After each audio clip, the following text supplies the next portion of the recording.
Thank you very much, ladies and gentlemen. I think we are ready to begin. Thank you very much. If we can settle down, let me welcome you to this important media briefing by the Economic Cluster of Oversight Committees of Parliament from both the National Council of Provinces and the National Assembly.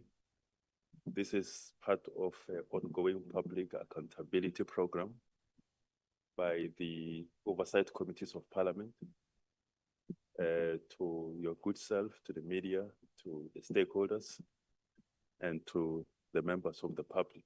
It's in keeping with the constitutional prescripts and obligations upon Parliament of public accountability, ongoing participation, engagement, and media access. So you are welcome to this important engagement.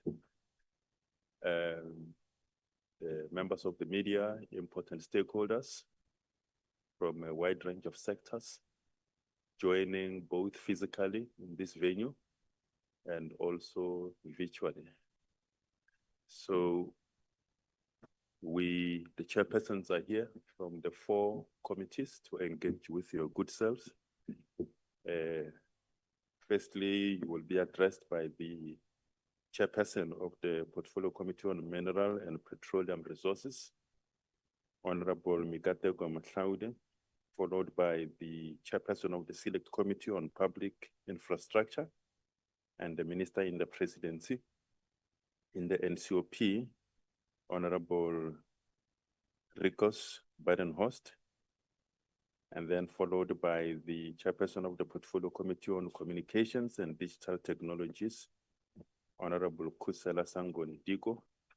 And then the last presentation will come from the chairperson of the Portfolio Committee on Transport, Honorable Donald Selamelela. So once they have given their presentations, we will open the floor for engagement, beginning with members of the media, and this is the first round, and then the second round with the stakeholders. Of course, take into account that they are both members of the media and stakeholders on both virtual as well as the physical platform. So we'll give everyone an opportunity for such engagement. So without any waste of time, I'm going to ask the chairperson of the Committee on Mineral and Petroleum Resources, Honorable Matlaude, to come and present. Thank you very much.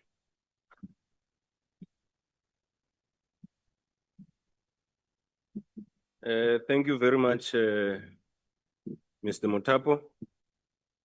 Greetings to members of the media and stakeholders.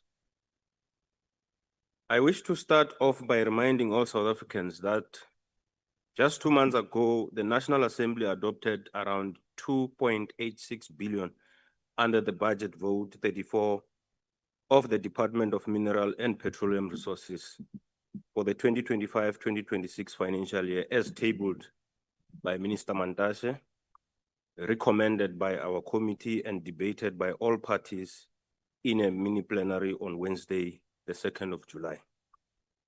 Of the 2.86 billion, 1.16 billion amounting to 40.55% is for transfers and subsidies to state-owned entities under the department. I'm deliberately giving you these figures so that you can appreciate the importance of our oversight work on the department and entities, because as public representatives, it is our constitutional duty, among others, to monitor how the department gets to spend taxpayers' money. For this briefing, I will update you on committee work on 4 areas, just 4 areas, namely the strengthening of the state-owned entities, critical minerals, illegal mining, as well as oil and gas development. So those are the 4 areas I will be dealing with. On strengthening the state-owned entities, Ladies and gentlemen, I have already demonstrated that entities of the department under our portfolio all combined share 1.16 billion in this financial year.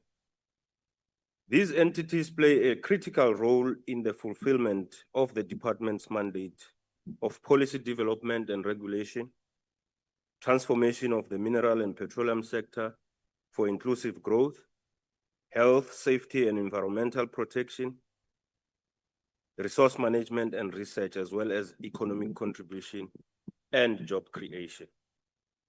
We are pleased to report that as we stand here today, our portfolio and the country at large has a brand new state-owned company called South African National Petroleum Company. We call it SANPEC, launched by the Minister Mantashe in May this year. SANPEC was established because of a cabinet decision to rationalize state-owned entities, and it came out of a strategic consolidation of Petro SA, iGas, and the Strategic Fuel Fund. The holding company of SANPEC, however, remains the Central Energy Fund. Other subsidiaries of SAF, as you would know, are African Exploration, Mining and Finance Corporation, as well as PASA, Petroleum Agency South Africa. With that said, ladies and gentlemen, we have one of our entities that require close monitoring and attention, and that is Alexco. You will remember it belonged to another department. Now it's with us. Alexco mines diamond in Alexander Bay, the Northern Cape. Their operating model is rather complex, and it's very complex. It operates on a pool and share joint venture with Richtersveld Mining Company. Both Alexco and Richtersveld Mining Company have 51 and 49% shareholding in the pool and share joint venture, respectively, and have equal representation in the PSJV board. For context, the Richtersveld Mining Company is a subsidiary of Richtersveld Investment Holding, which is privately owned by the Richtersveld Community Forum. This CPF is constituted by 4 villages located within the Richtersveld Reserve,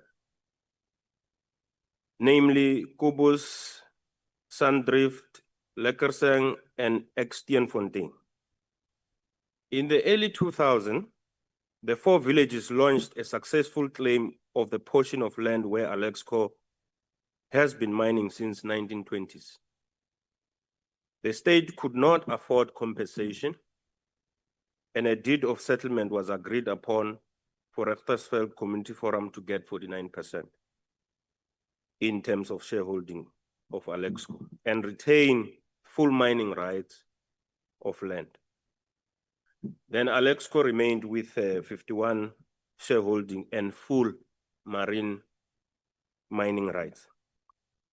Alexco's operational challenges are compounded mainly by 2 factors. Firstly, the deed of settlement directs that decisions of the PSJV board must always be unanimous. You can imagine 2 boards must be unanimous. And secondly, mining operations are carried out through contractors. Some of these contractors petitioned the Speaker of the National Assembly, Honorable Didiza, to investigate wide-ranging allegations such as corruption and governance lapse within Alexco's ecosystem. The Speaker referred the petition to us, and we processed it as the committee, including a 3-day oversight to Alexco in June this year. As part of our report to the Speaker, we proposed a joint investigation into Alexco with the Standing Committee on Public Accounts, SCOPA. The investigation should focus on the root causes of the company's audit disclaimers over the past 5 financial years, because it is our contention that Addressing these dilemmas could reveal the underlying cost issues of Alexco. On critical minerals, South Africa is naturally endowed with minerals that are classified as critical for the global energy transition, advanced manufacturing and security of supply. Our competitive advantage in this regard is that we hold 80% of the global reserves of platinum metal groups, which are critical for various uses such as catalytic converters, hydrogen fuel cells, green hydrogen economy, jewelry, and industrial catalysts. Also, we produce about 30% of the global production of manganese, which is critical for steel making and lithium-ion batteries. Other critical minerals include chromium, vanadium, rare earth elements, nickel and cobalt, copper, as well as zirconium and titanium. Coal is also part of our critical minerals. Our role as a committee is to ensure that these minerals are of benefit to all South Africans and that they contribute to inclusive economic growth and job creation. The recent geopolitical developments taught us that it is imperative for the sovereign state like South Africa not only to diversify trade relations with multipolar world, but also to build resilient domestic manufacturing capacity. It is for this reason that the committee is taking keen interest in the country's critical minerals to pay close attention to the work of the department around policy position, regulation, transformation, resource management, and economic distribution. We welcome Minister Mantashe's call during his address in the Mining Indaba in February to encourage investors to invest more on PGMs. On illegal mining, the scourge of illegal mining has been a thorn in the flesh of mining communities and government. Recently, there has been a spike in illegal gold mining alongside the Blade River Basin in Mpumalanga, threatening the ecosystem. That dam gives a lot of communities water. If contaminated, it is going to be devastating. However, we're noticing the strides made by Operation Valom Umgodi, established in December 2022 by His Excellency President Ramaphosa to fight illegal mining. This operation was established because of the joint recommendation of the portfolio committees on mineral resource and energy then, police and home affairs of the 6th Parliament after conducting a joint oversight visit to Limpopo, Mpumalanga Northwest, and Free State. While the department through Mintech has the responsibility to close and seal off holes leading to the shaft and derelict and ownerless mines, there are always limited resources to adequately carry out this task. There are approximately 6,100 derelict and ownerless mines in South Africa, which Mintech has to attend to all of. And the 1.16 billion budget to be shared by all entities under the department this financial year would be a drop in an ocean. To mitigate the challenges of insufficient resources, the department took advice of the Portfolio Committee on Mineral Resources and Energy of the 6th Parliament to develop a policy position on artisanal and small-scale mining and to introduce the Mineral Resources Development Amendment Bill to criminalize illegal mining. The artisanal and small-scale mining policy was promulgated 3 years ago in March 2022.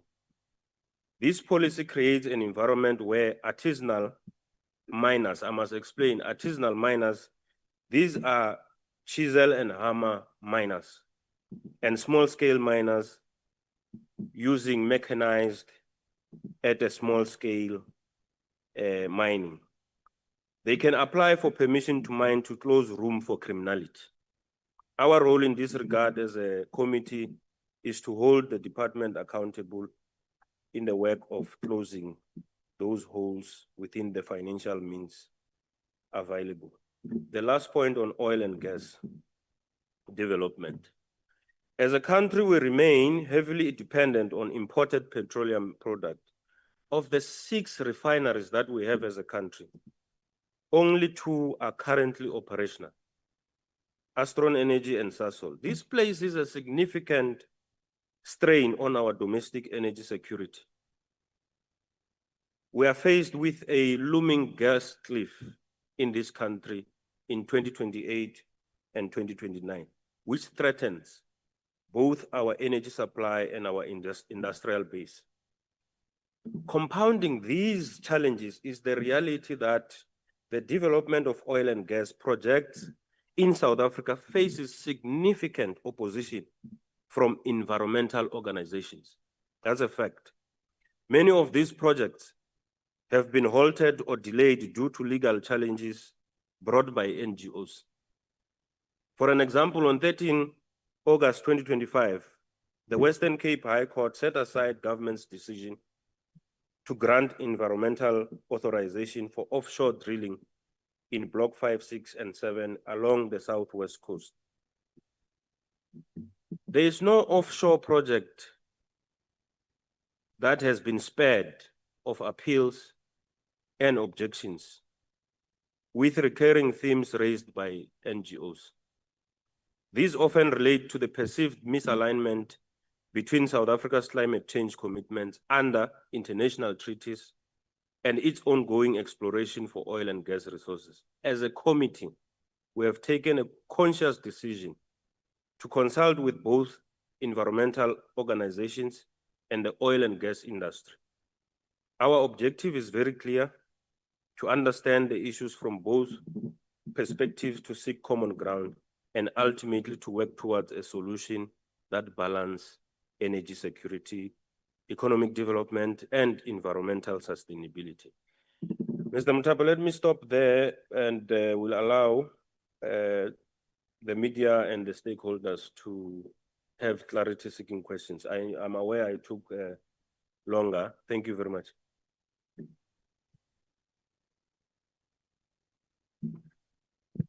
Thank you very much, Honorable Mhlauli. That you dealt with quite a lot of things. But I wish to invite the Honorable Chairperson for the Select Committee on Public Infrastructure and the Minister in the Presidency, Honorable Badenhorst.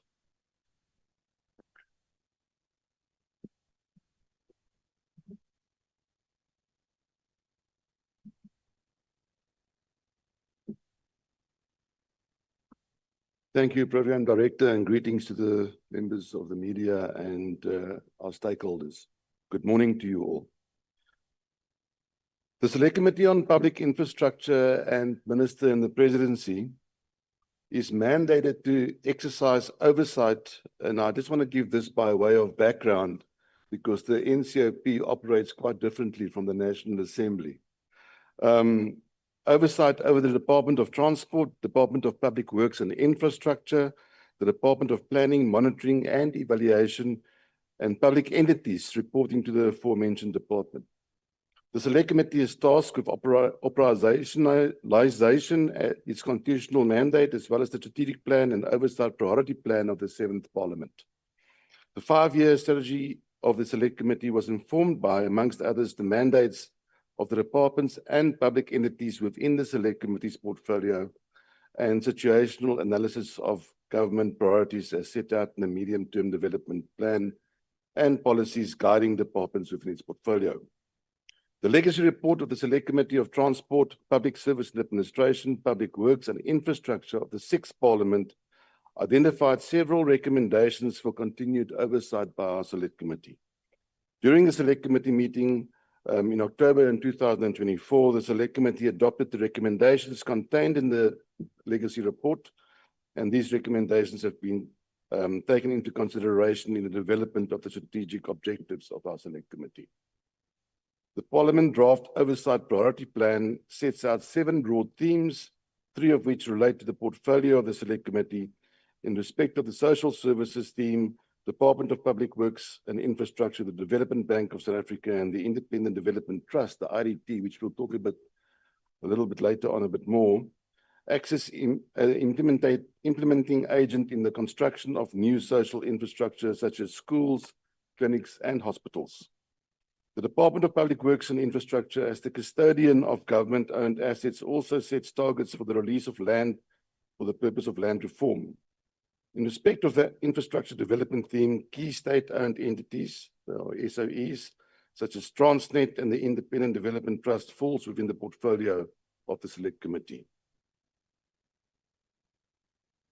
Road transport infrastructure in South Africa faces numerous challenges, including underperformance in project implementation and expenditure on conditional grants by provincial and local governments.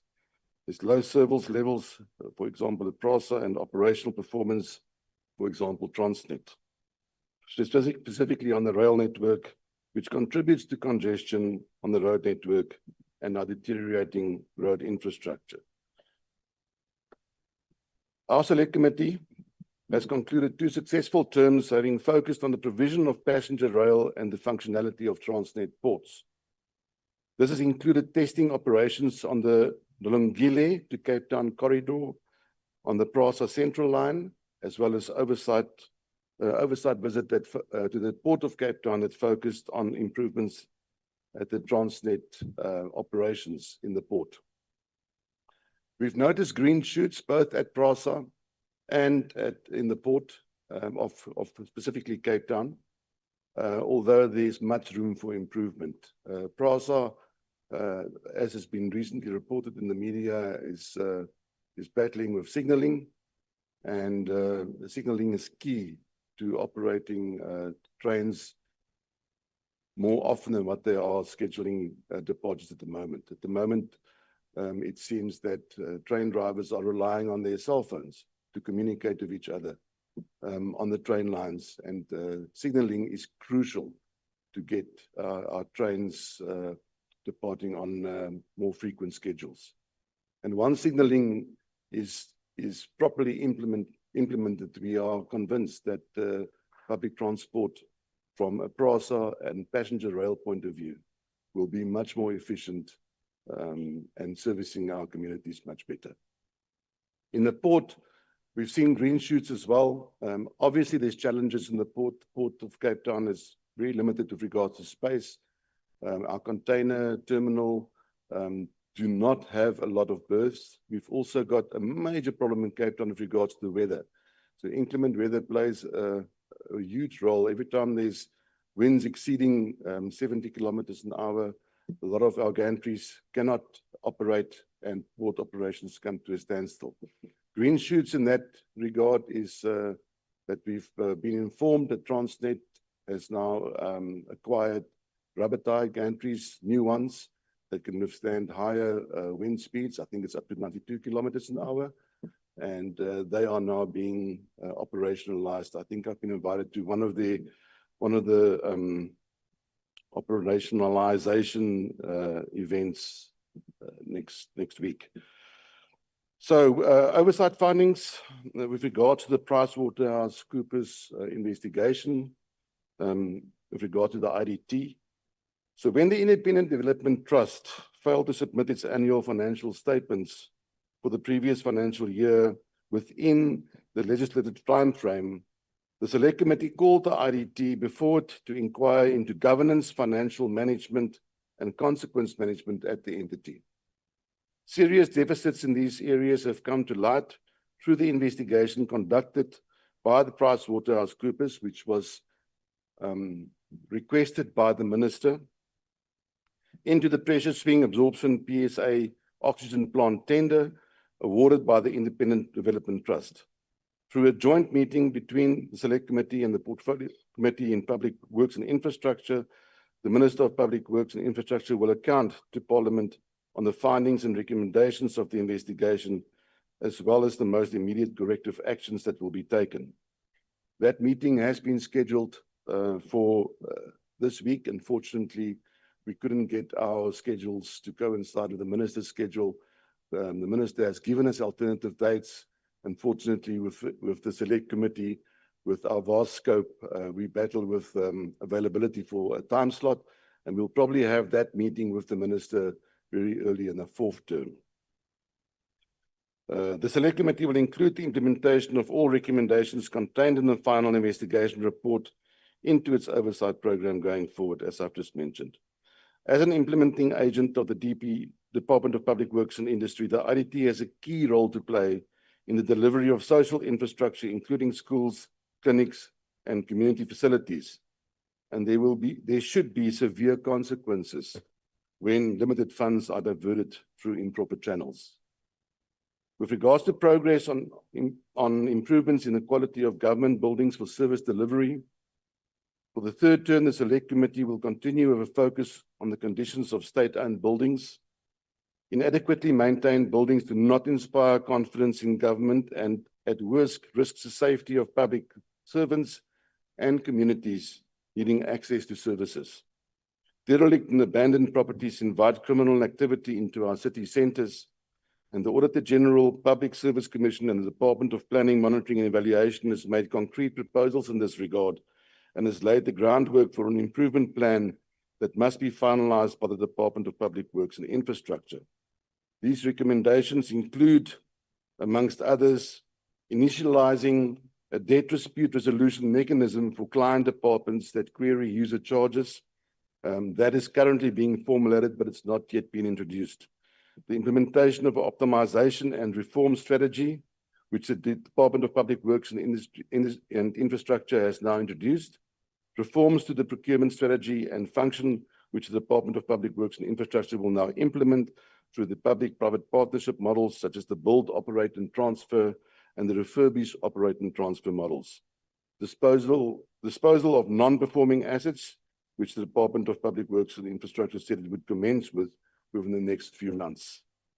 With regards to interventions on reducing debt by organs of state to property management, to the property management trading entity, we feel that engagements are necessary between the Select Committee and National Treasury in respect of the need to rework the client department user charge model that does not efficiently support the property management trading entity optimization strategy.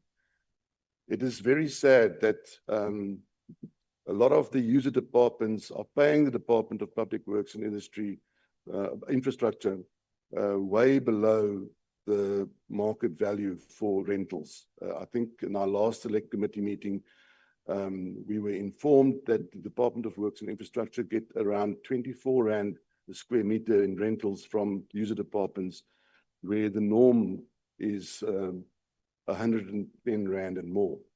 So reducing the maintenance backlog, and this has caused this maintenance backlog of 28 billion Rand, requires budget reform to ring-fence maintenance budget so that departments cannot divert allocations to other operational expenditure.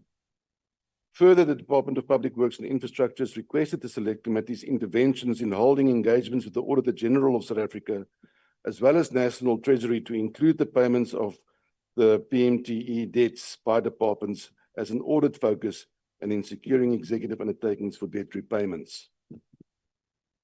When it comes to transport, and I'm very glad that the Portfolio Committee Chair of Transport is here to answer specific questions. The Select Committee has been tracking undertakings made since the 2022-23 financial year that a digital driver's license is to be introduced for the country. This would reduce the reliance on card machines where breakdowns lead to backlogs, and hundreds of thousands of cards over multiple months are then obviously not being distributed to the license holders. During the consideration of the Department of Transport's budget earlier this year, the Select Committee noted that the introduction of a digital driver's license does not appear in the 5-year strategic plan of the department. In response, the department indicated, when we queried this, that the government printing works is undertaking research on digital options, and primary uses to be addressed will be the need to ensure the security and authenticity of features on digital cards. The Select Committee will be working towards obtaining an executive undertaking from the Minister for the timelines associated with the introduction of digital driver's licenses. In a day and age where most South Africans that are over the age of 18 have a cell phone, and we all do banking on cell phones, it is beyond me that we cannot introduce a digital driver's license, which can be held on a cell phone, and which could be operationalized. So our select committee is going to work hard on our oversight over the Department of Transport in the next 4 years to ensure that there's movement on that. And with that, I'd like to thank you. Thank you.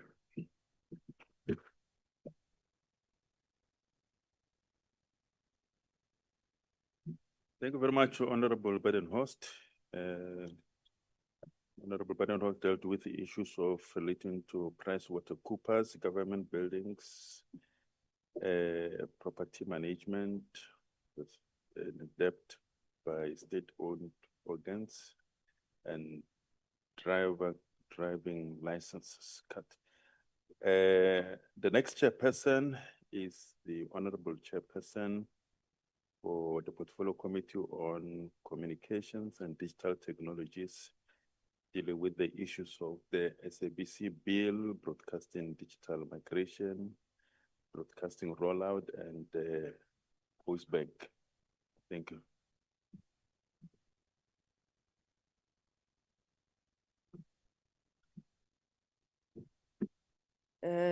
Good morning, colleagues. Thank you, Mr. Muthapo. Where do I start? Okay. So, good morning, colleagues, the honorable chairpersons behind me, members of the media, stakeholders, and fellow South Africans. The Portfolio Committee on Communications and Digital Technologies held just the other week a strategic planning workshop from the 2nd to the 3rd of September 2025. The purpose of the workshop was firstly to just assess the state of the ICT sector, and then secondly to chart our strategic plan for the rest of the remainder of the parliamentary term to 2029, in line with Parliament's mandate of lawmaking, executive oversight, and public participation. So on the state of the sector, we acknowledge the encouraging signs that we are seeing of increasing connectivity, especially 5G coverage in the country as reported by ICASA, the Independent Communications Authority. However, we're also deeply concerned about the reported 2.3% decline in employment across telecoms, broadcasting, and postal sectors. And dare I say, while we are seeing that decline, we are also noticing that very few young people are employed in sectors that you would ordinarily expect them to be natives in. Now, this trend of decreasing employment, we think reflects it's a trend that reflects broader economic pressures, but it also highlights structural weakness in the sector. So it's against that backdrop, Ndate Muthapo, that we appreciate that today's media engagement is held under the theme, Opening New Economic Opportunities, and we regard it as both necessary and urgent. As you know, I don't have to repeat it, the ICT sector is a vital enabler for economic growth. Globally, it continues to disrupt industries and redefine how societies live and work. South Africa cannot afford to lag behind in this digital revolution, and this is something that we've been raising. We need to act with urgency, with agility and determination to ensure that technology benefits all of our people and that nobody is left behind. So we're expecting government, especially the DCDT, to lead boldly, decisively, and innovatively to unlock the potential of the digital economy. As we start then this term, which is the 3rd term of Parliament, we will be concentrating on 6 critical areas. And these areas that Ndate Muthapo referred to, firstly is urgent legislative reform. Secondly, affordable and reliable connectivity for all. Thirdly, urgent action on the financial and operational challenges at the SABC. Fourthly, completion of the business rescue process at the post office and a viable plan in place to realize the post office of the future. Fifthly, strengthening of the post bank and realizing the vision of a state-owned bank. And then finally, the completion of the broadcasting digital migration process. On legislation, just a few things to highlight that the sector, and we keep repeating this, we're really sounding like broken records. It's operating under outdated legislation. All of our community laws were largely designed for an analog era. They're not fit for purpose in a fast-changing digital environment, which is categorized by, amongst others, artificial intelligence, e-commerce, the Internet of Things, blockchain, and many other technologies. This outdated framework is hampering innovation, It's delaying transformation, and it's constraining the abilities of entities such as SABC, Centec, the Post Office, the Post Bank to adapt to new realities. And that is why they are facing a lot of the challenges that they are. So as a committee, we are going to be prioritizing the fast tracking of lawmaking to modernize this legislative environment for inclusive, agile, and digital and secured society. We will be adopting in the next few weeks our committee's legislative agenda, which will be committee-initiated bills. Amongst the priorities for this legislation will be the preservation and protection of the media, with a particular focus on community media, amendments when necessary to the Electronic Communications Act, and a consideration to developing overarching legislation that will govern the so-called over-the-top services for platform accountability across all platforms. We're sitting in a country where anybody can do as they please on social media elsewhere. The platforms are not accountable, the creators are not accountable, and we think that if government is not moving quick enough, then these are some of the legislation that the committee will be initiating.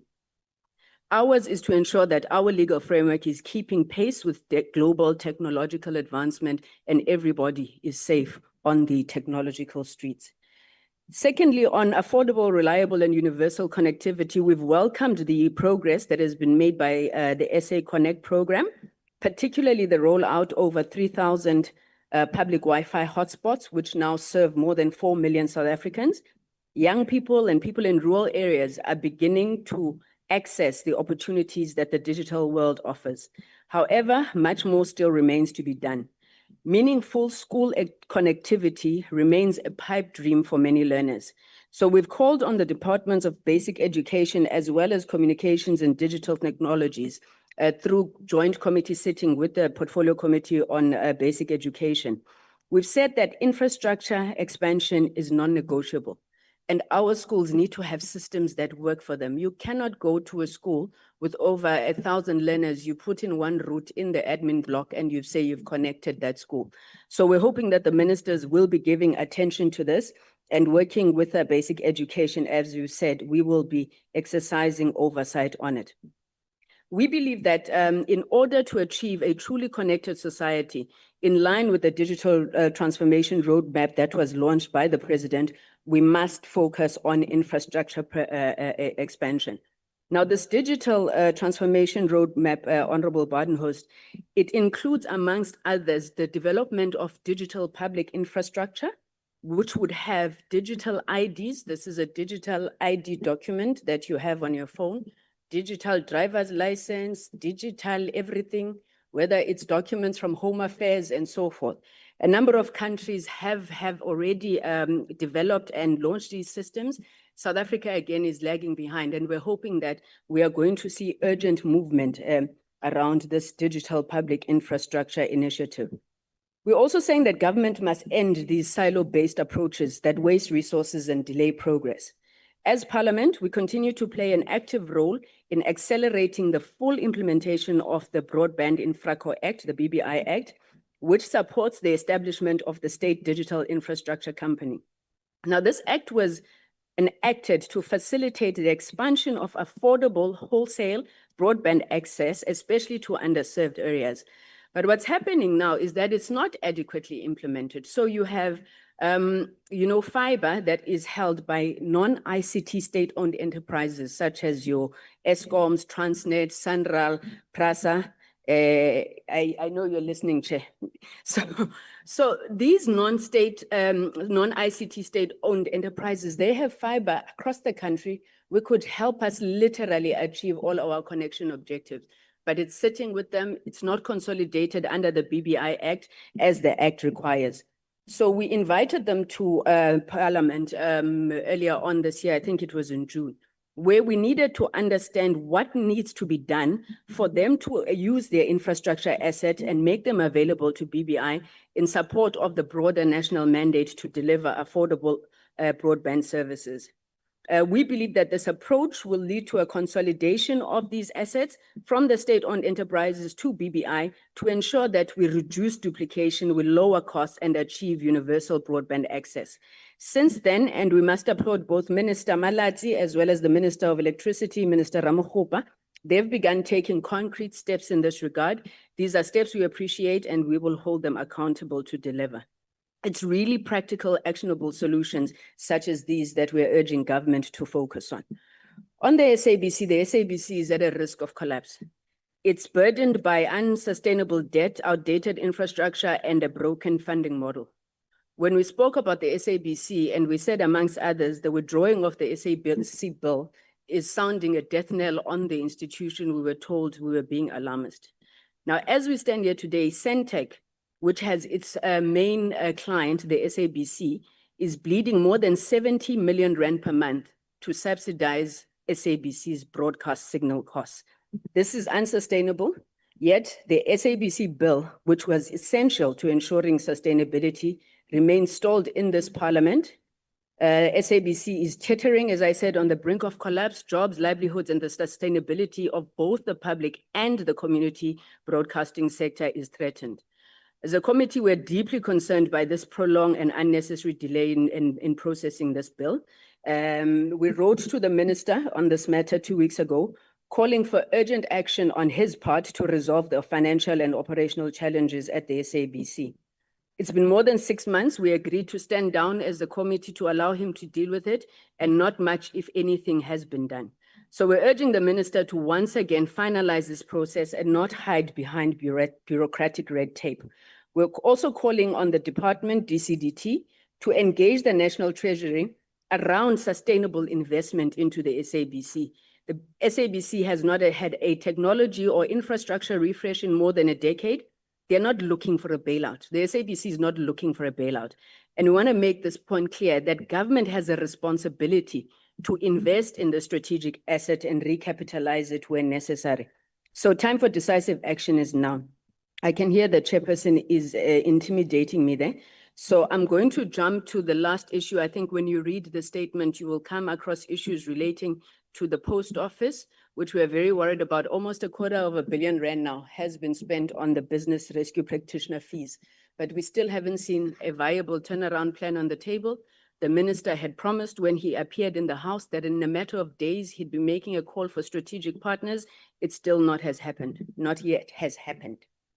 The Post Bank, very briefly, we've noted media reports that SASSA is intending to terminate the master services agreement between itself and the Post Bank. We've also noted that Post Bank has fierce opposition to the termination of the MSA, and they've initiated legal action against SASSA.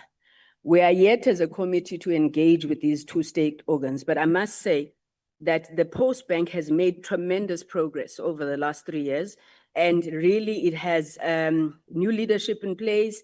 It's emerged from years of disclaimers to an unqualified opinion.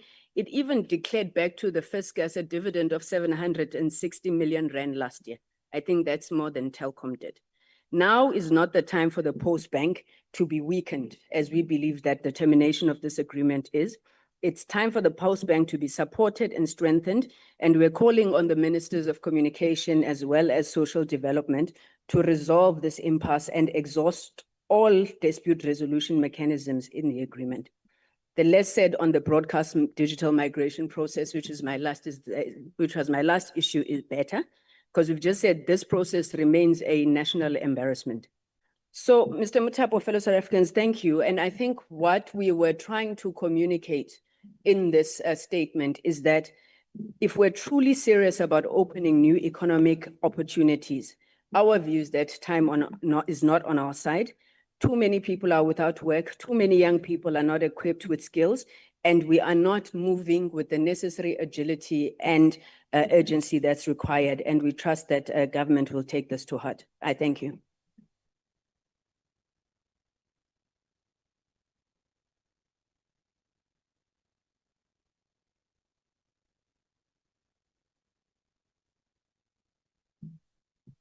Thank you very much, Honorable Sangoni Digo. The last presentation will be from the Honorable Chairperson of the Portfolio Committee on Transport, dealing with the oversight issues over taxi and e-hailing matters in the country.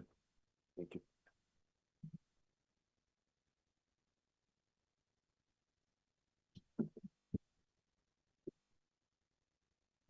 Thanks very much, Mr. Muthapo.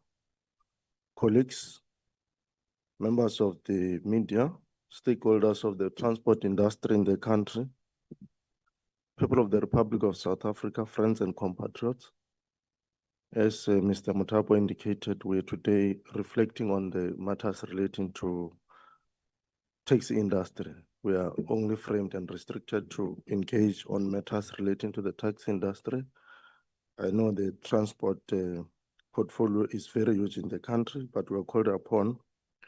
We do this, we are meeting today, colleagues, compatriots, amidst or at a time when we started to witness an upsurge in terms of the violence in the space of the taxi industry, a very, very concerning factor for all South Africans and for all those who makes laws in the country.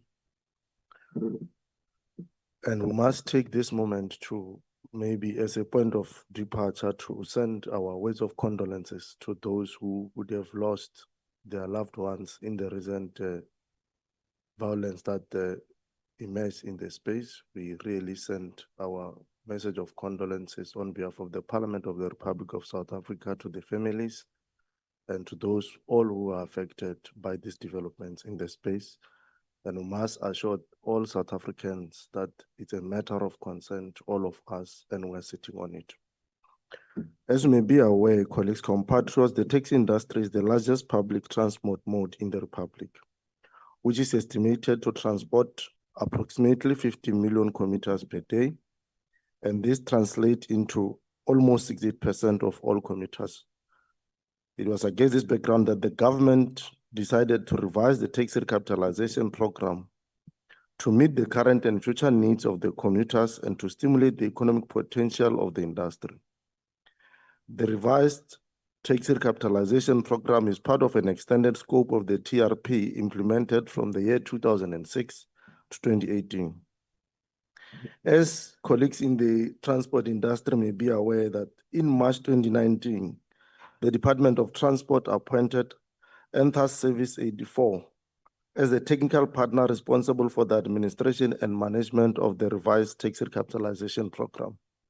In accordance with the mandate, in accordance with the mandate of the department, Enthas established the taxi recapitalization SA as a trading entity which implements the RTRP. The TRP was originally approved for implementation by Cabinet almost 2 decades ago in 2006 for a period of 7 years at a total cost of 7.7 billion. This was one of the many interventions that the government introduced to transform and restructure the taxi industry and improve its service delivery to make it safe and reliable for the people of the Republic. The TRP initially focused on the replacement of unsafe, unreliable, and unroadworthy taxi fleet with the purpose of building new taxi vehicles. And in this regard, as you may be aware, a total of 135,894 taxi vehicles were identified for scrapping in 2006. And by the end of September 2018, a total of 72,653 of the total of 135,894 old taxi vehicles had been scrapped, and a 4.4 billion in scrapping allowance had been spent.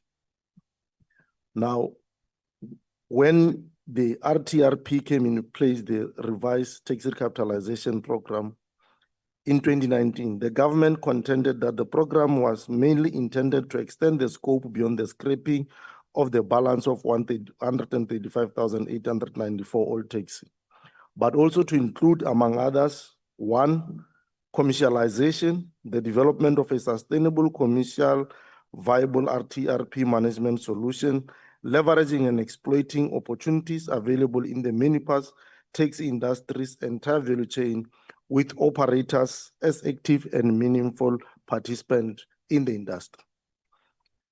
2, illegal operation and verification process, which refers to the determination of extent of illegal taxi operation across the country by conducting a nationwide survey to populate a comprehensive database of minibus industries operators and operations. 3, related to that, It was also contended to deal with issues relating to change management and unity in the industry, and the department intended to use the RTRP as a catalyst for change to the taxi industry's operating model. Currently, the industry operates as an individual taxi ownership model and collaborative route management structure through local taxi association, regional and provincial, and national taxi council. And it's argued that the individual ownership model and the taxi association route management model are at the heart of the endemic conflict and violence which has bedeviled the taxi industry for decades. And colleagues will remember that just as the democratic government came to power post-1994, the taxi violence became one of those things that almost reversed the progressive milestone that we're recording as a country. And therefore, it's not a matter that we can joke about, because even at that time, we lost so many lives. And that is why it becomes very much of concern for us when we see it raising its ugly head once again. Now, to this end, the department seeks to use the RTRP to unify the taxi industry by introducing collaborative ownership and operating models using structures such as cooperatives and corporatization. From the portfolio point of view, we continue to monitor the spend of the TRSA on RTRP, and in addition, we continue to monitor to ensure that the department provide with us provincial breakdown of number of taxis scrapped through the TRC under the RTRP to date, as well the amount spent in this particular regard. Now, in as far as the e-hailing service is concerned, colleagues will remember that almost 2 decades ago, circa 2013, a new industry started to emerge out of the need or out of the necessity of mobile technology, rapid urbanization in the country, gig economy, and a need for convenient and on-demand transport. And that industry is today called the e-hailing services. And as it emerged, new legislation had to be put in place. And this has created a conflict between the industry that existed and now the industry that was starting to emerge. Now, in relation to that, we are saying new legislation is put in place that will better regulate the e-hailing industry following the recently substantial uptake of violence in the province of Gauteng and KZN against e-hailing drivers. Recently, Minister Crazy has said that, Minister of Transport, Minister Crazy has said that the National Land Transport Amendment Act will introduce regulation for e-hailing services like Bolt and Uber and could help ease the tensions within the industry. While this announcement is likely to be viewed as a response to the recent developments in Gauteng, especially around Maponya Mall, the incident that we all know that has been all over the news in the Republic, the Act will introduce regulation for e-hailing services like Bolt, like I said, but this, we want to say, this is not as a result of trying to respond to that particular activity. It's a matter that has always been on the book for well over a decade. As you'll be aware that we had to amend the National Land Transport Act to ensure that it gives a space for this type of industry. And we must say that in 2024, President Cyril Ramaphosa was able to assent that particular act in terms of its amendment. And under this legislation, the e-hailing drivers will no longer need to use charter permits and meter operating license and instead receive an official e-hailing operating license. Vehicle will also be expected to carry or to be branded with a sign indicating that they are e-hailing vehicles, and their license will indicate the geographic area in which they are approved to operate. Drivers will be vetted and subject to criminal record checks under the new regulation, and a professional driving permit will also be required along this regulation. The legislation has the new security requirements for e-hailing drivers and the vehicles. It is no longer going to be honke. It's no longer going to be room for just everyone to just wake up and say, I'm an e-hailing driver. We need now, and we must start now to regulate this particular space. This includes needing a panic button and drivers ensuring that their profile photos is up to date for accurate client identification. Should the drivers fail to adhere to this new regulation, they could incur a 2-year prison sentence or a financial penalty of up to 100,000. Regulators are also empowered to withdraw or suspend licenses as needed when an operator is found to be violating the National Land Transport Act. Minister Creasy approved in March this year, and the legislation is currently being translated into second official languages ahead of its being gazetted or implementation, which is currently slated for the month of October, which is just in the next few weeks. So we are really calling the industry to start making up, because when these regulations are in place, there's not going to be any room for a sorry. The incident in Maponya Mall is merely the most recent in a long string of incidents of violence between the taxi drivers and a e-hailing platform, and colleagues are aware of this matter, that what happened in Maponya Mall is a sequel of what is continuously happening in this particular space, and we need to cap it, and we need to cap it now. One of the reasons for the conflict was the concern of the Soweto Taxi Association, which took issue with individuals without credential posing as e-hailing drivers to make a commission, and frequently at uncompetitive rates. The South African National Taxi Association echoed this sentiment and noted that LTA is essential in the current situation where unregulated operators have become a commonplace. There is a consensus in the industry, and I think colleagues and stakeholders who are here will agree that we are all agreeing that we need to finalize these regulations, and they must be in place and they must be implemented. And this is the only way we can ensure that we abort a potential of declining into a crisis and violence in as far as this space is concerned. While the new act will help reduce violence, it won't prevent that natural evolution of the transport industry. Minister of Transport, Minister Creasy, says the laws imposing various new requirements on e-hailing operators and drivers in South Africa will be gazetted, as I indicated, in the next 2 months. The issue relating to the Cape Organization for the Democratic Taxi Association and the Cape Amalgamated Taxi Association is of serious concern to us, not only as the people of Cape Town or not only as residents here, but for all of us as the people of the Republic of South Africa. It's of concern to us because it has a potential, if it's not kept, to spiral across the country.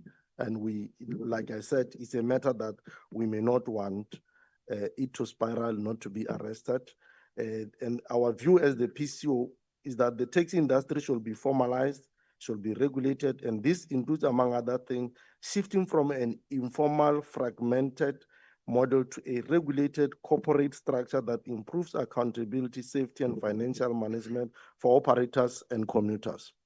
This process, we hold strongly that it must include formalizing businesses and holding companies, creating robust licensing and regulatory systems, implementing technology for better management, and adapting to new business models like e-hailing, with a focus of making the industry more efficient and more professional and profitable.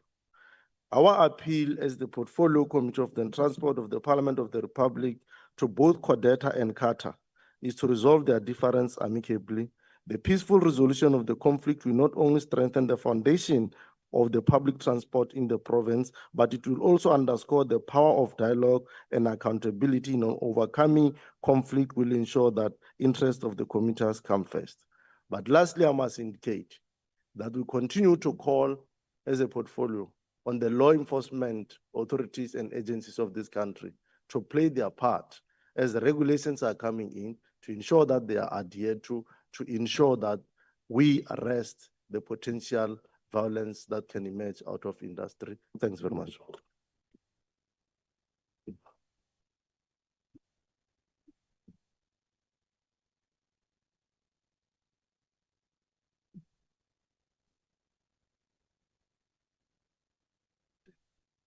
No, thank you very much, Honorable Snamlela, and the rest of the chairpersons for the very comprehensive presentations. I hope it clarifies quite a lot of things.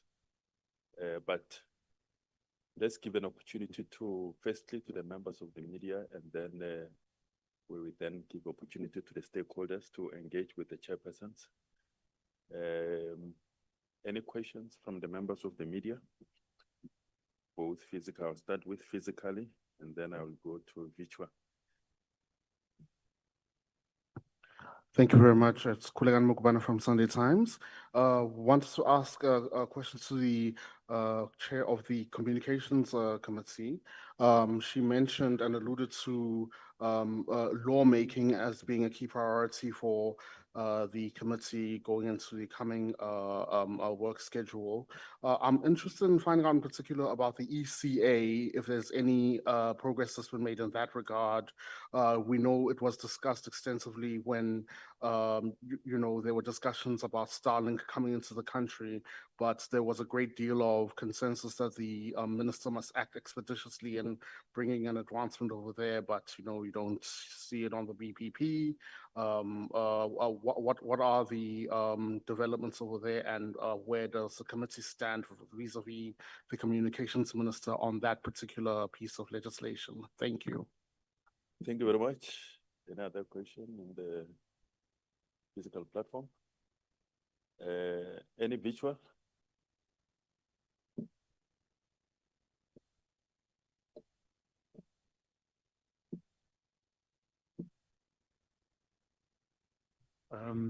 This one from Pamela. Chairperson, while youth unemployment remains a central focus, Directed to which chairperson? it's actually directed to the chair on communications and digital technologies. While youth unemployment remains a central focus, how is the committee addressing the needs of those who lost their jobs or small businesses post-COVID? Individuals who are not youth, but are often the parents and guardians of the very young people we prioritize. The economic displacement has weakened households and community resilience. What measures are being considered to ensure that recovery strategies include this group alongside the youth? Yeah, that's the question. Okay, no any other question from the virtual. From the group, there is one question from Naila Ibrahim from News 24. My question to Ms. Diko. Questions. I understand that Minister Malazi has sent a letter to the committee in response to the developments around the SABC bill. This includes the department working to appoint a service provider to develop a funding model for the state broadcaster, which will be finalized before a new bill is drafted and sent to Parliament. What is your response to this, and is the committee confident that this provider will be able to develop a sound funding model for the broadcaster? Second one is, what specific legislation will the committee develop to create protections for children on social media platforms? I think because we can take, okay, any other question from the media? Baba?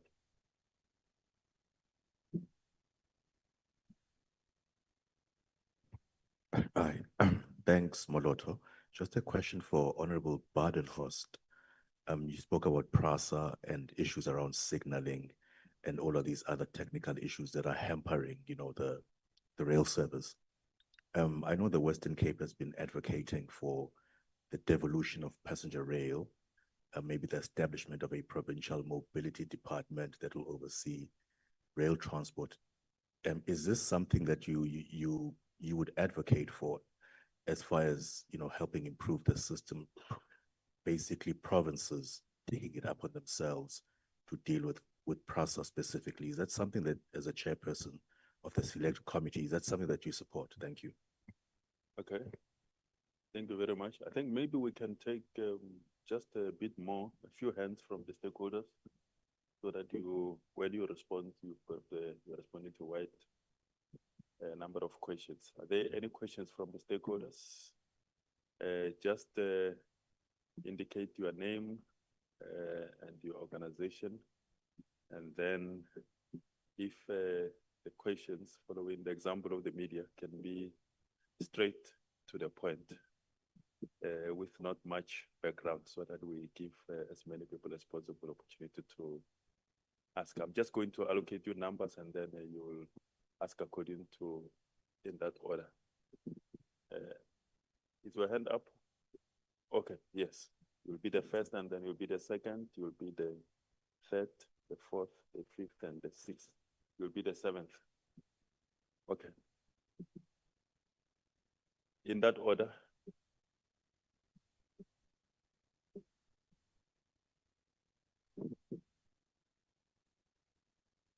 All protocols observed. Good day to all the stakeholders in attendance. My question specifically, I'm Eugene Mochana, the Secretary General of the South African Meter Taxi and E-Hailing Association. We just want to welcome this briefing today and these developments in light of what has been happening. My question is directed to the both chairs of the communications as well as the Transport Portfolio Committee. We spoke about the need for digital migration. We spoke about the gig economy. Is there a specific intervention aimed at, what can I say, sort of alleviating the weight that the public transport industry has? As you would recall, a couple of years back, major banks closed more than 100 branches, one major bank, if I can recall, and the jobs bloodbath continues. We find a situation where within the public transport arena, we have unskilled, semi-skilled, and skilled individuals competing to provide a service within that space. Now, that is a cause for concern that calls for an intervention aimed at allowing people or giving people access to retraining opportunities that might allow them to be reabsorbed within the economy. Thank you. Okay, thank you. Two. Number two.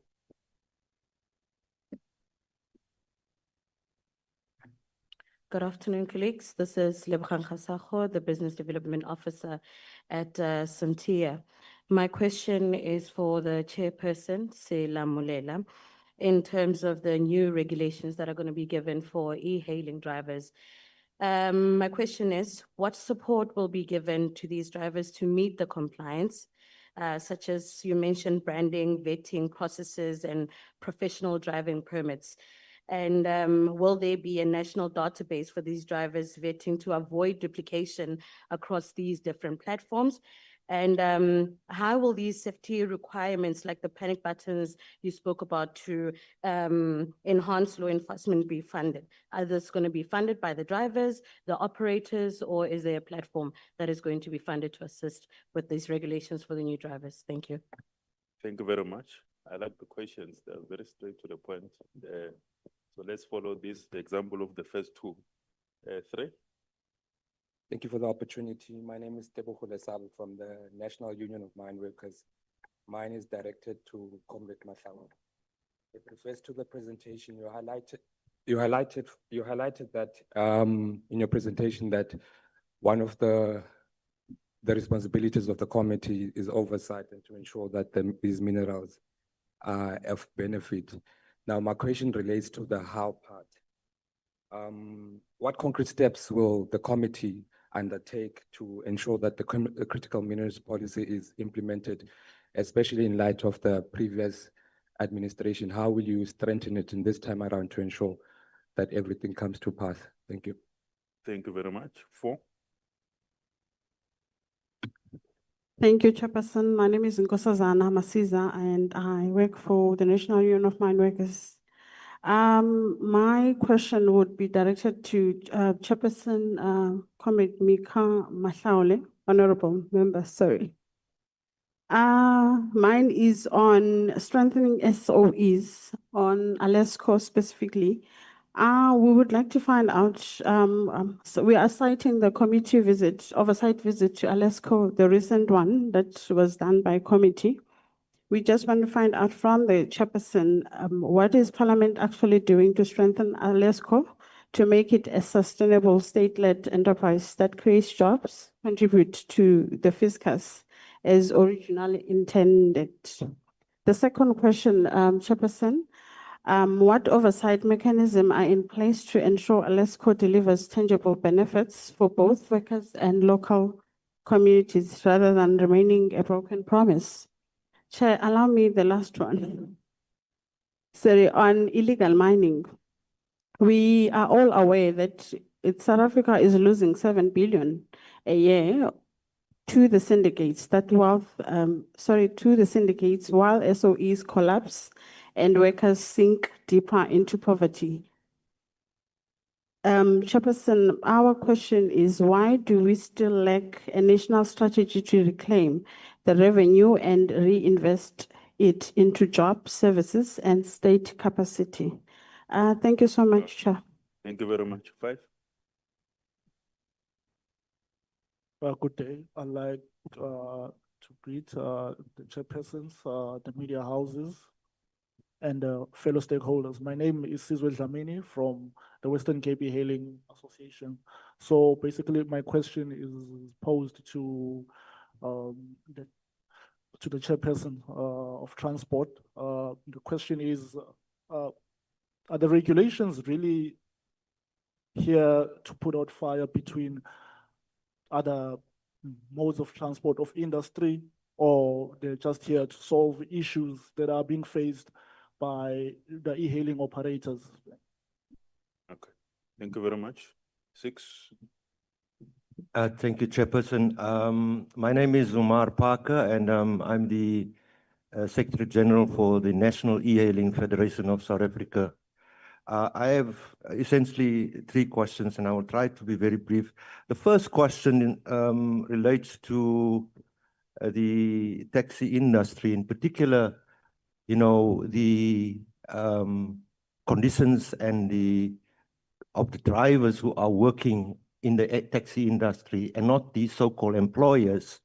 And I've not heard anything. There was no clear, omission in anything speaking to the drivers who are the most vulnerable sector component within the taxi industry. One have noted that there's been a sectorial determination to deal with their rights.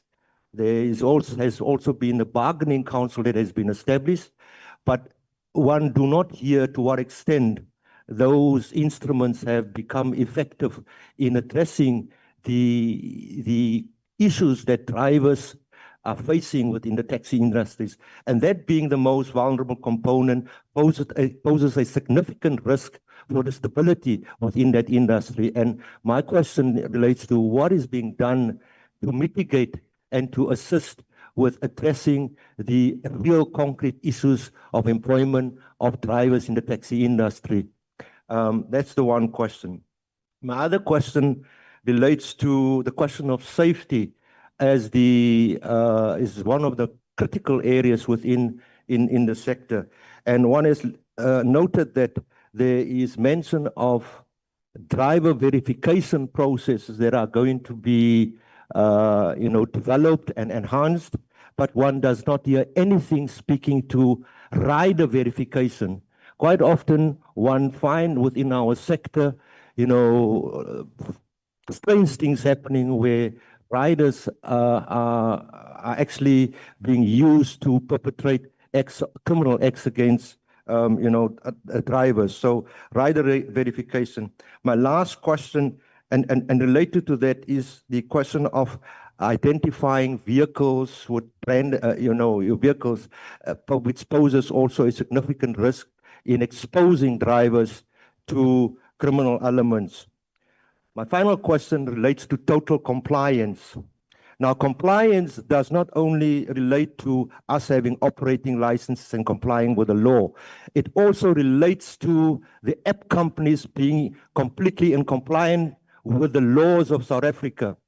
And it is very clear that for the last period, since 2013, with the emergence of Uber and Bolt in particular, they have been allowed to onboard drivers onto their platforms without the legal requirements to operate.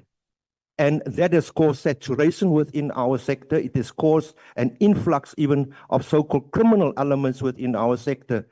And the law cannot be applied in a selective way.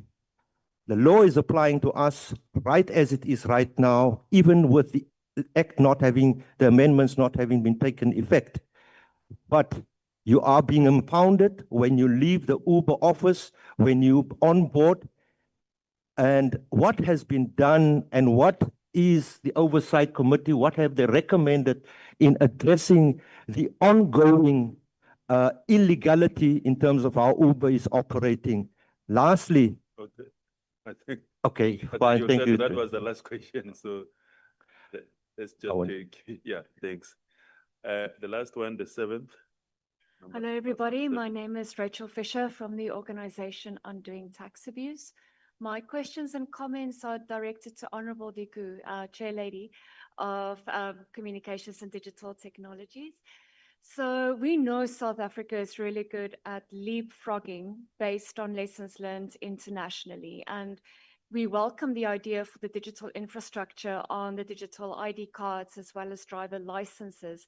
Now, we are aware of transport issues and challenges with the driver license card authority and only having one machine that regularly breaks down. But considering even the challenges, but also the opportunities with Home Affairs, and we're well aware now in media about the cleaning up at Home Affairs and IDs, how do you see leapfrogging from fixing current issues of the green books, the ID cards that are not rolled out, and issues of driver license cards into them being digital? Because shouldn't the physical ones be successful and rolled out before we can jump onto digital infrastructure? Okay, we'll take the last one, ma'am. Good morning. Forgive me that I came late. My flight was canceled. The SA flight, so I came around. And I unfortunately did not hear your chairperson, Nika, talk, but my name is Ambassador Bridget Butsepe. I am the founding president of the South African Mining Development Association, which is the junior mining chamber. I started the mining industry in 1986 when there was no BEE, and was part of the development of the mining charter, the BBB codes, mining legislation in South Africa when President Mandela became the president, President Mbeki became the president. Now, what worries me, and the reason why I saw the need to come here, is that we implemented the legislation, and I've been very instrumental in seeing how the implementation of legislation has been successfully creating other charters and other BBB codes in other departments. Because I remember when Joan Fabs was the chairperson of the Portfolio Committee of Trade and Industry at that time. She had a joint committee of mining, finance, and trade and industry. And we looked at all the alignment of the BBB codes with the mining charter and that kind of thing. My fear is we have not yet had an audit in South Africa to check what the deliverables are. And we have not yet, I haven't seen a concrete audit in terms of the winning formula in the deliverables. Every person who has a mining license or any license in any department given by a minister has to be compliant. And I remember 2004, 2014, we did, Duma Kubulo did a research of the 49 listed companies in the JSE index, JSE Stock Exchange. There are more than 49 mining companies, but we just wanted to see how the mining industry is creating successful implementation in terms of the ownership criteria of the charter and all the other charter requirements. And there were 49 listed companies that market cap was 2.574 trillion. And the B companies from company 49, the market cap for the 49 companies was 669 billion. So what I would love to see to date in South Africa is for us to have another committee meeting similar to the one that we have, but that will have a workshop to look at how have the ministers managed to ensure that the implementation of the charters and the BBB codes are successful, because you find that there are many analysts and many Black people that are also saying they don't want BEE people anymore because they don't see it. And also something else is that Parliament Portfolio Committee members, I have seen that lots of the Portfolio Committee members do not really make sure that compliance, they make sure that the ministry is implementing the legislation the way it should. Because the last time I was with John Fabs, I did say to the portfolio committee, no one has ever asked me about Section 26. And I say to them, Section 26 in mining industry says, every mining producer that produces an ore, that exports that ore offshore, the minister, in consultation with the Minister of Trade and Industry, can then advise, should ask the mining companies who are those companies. If I say the company's Caterpillar, they're taking the iron ore and then to create the final product, the minister can ask those companies, why don't you come to our special economic zones and create your manufacturing plants here and beneficiate here? So there's so much to talk about, and this is a question and answer question, period.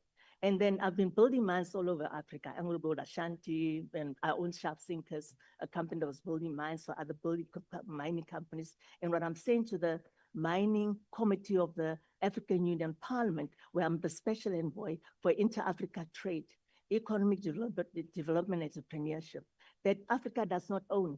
As the keynote address speaker, 2023 at the DMR, at the Congo, and the strategic minerals are there. Now we are hosting, the South African Parliament hosts the African Union Parliament. So I'm appealing to Parliament now that we should then talk. I spoke to the Parliament President of the African Union to invite our Parliament committee members to come and share with the African Union committee parliaments in terms of the road we travel, so that we can create an African continent, indigenous B codes, and you call it indigenous codes and economic empowerment legislation, because the ownership profile in Africa is neo-colonialist. The Chinese are coming in a big way.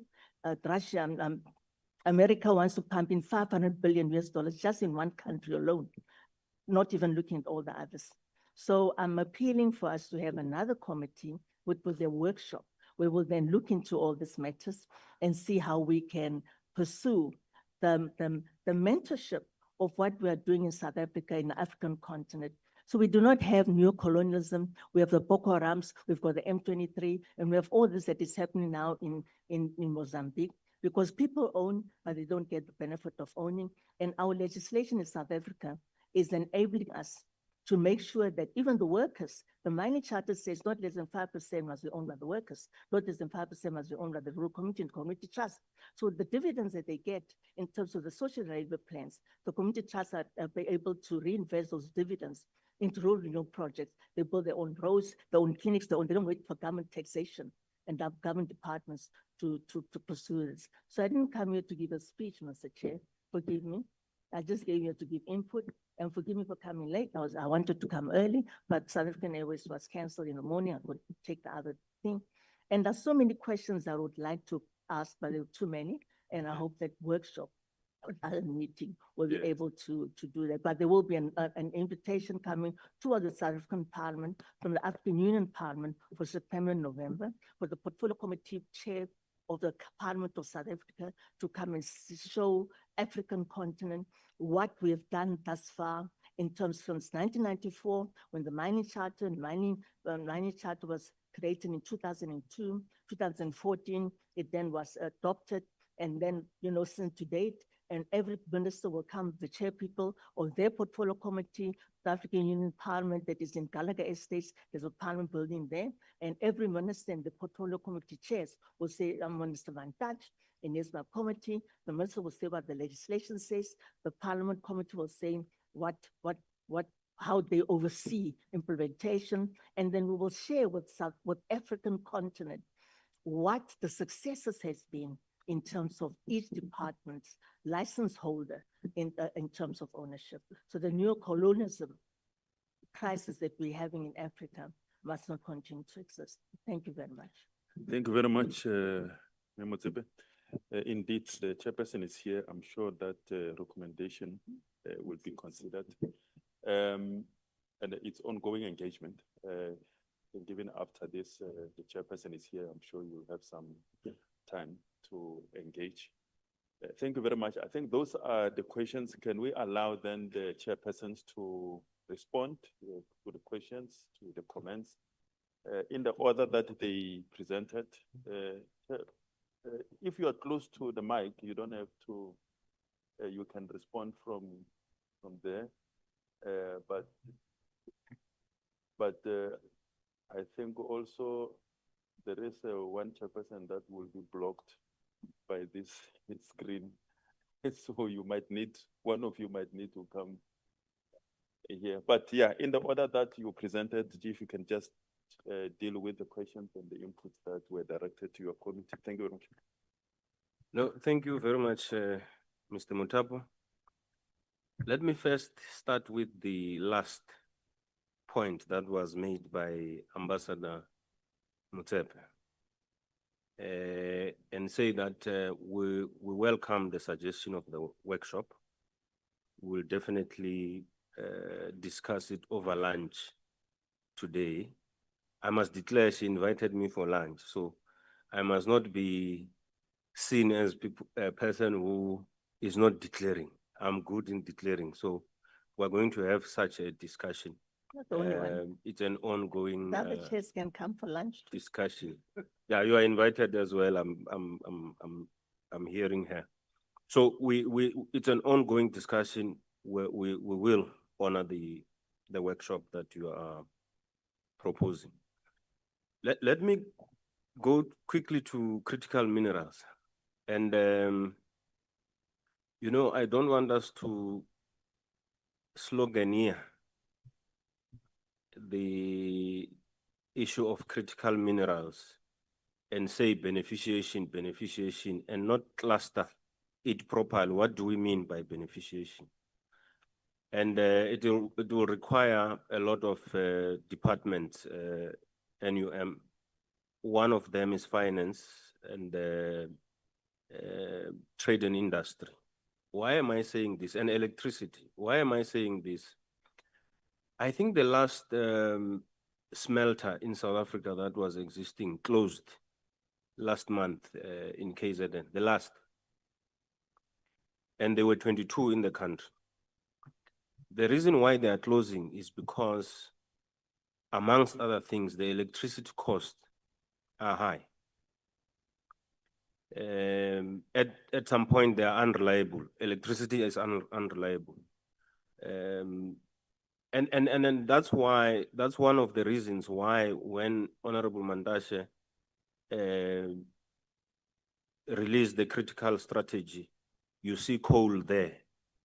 It's for that reason that electricity must be reliable so that smelters can open and be able to beneficiate beyond sloganeerism. Other countries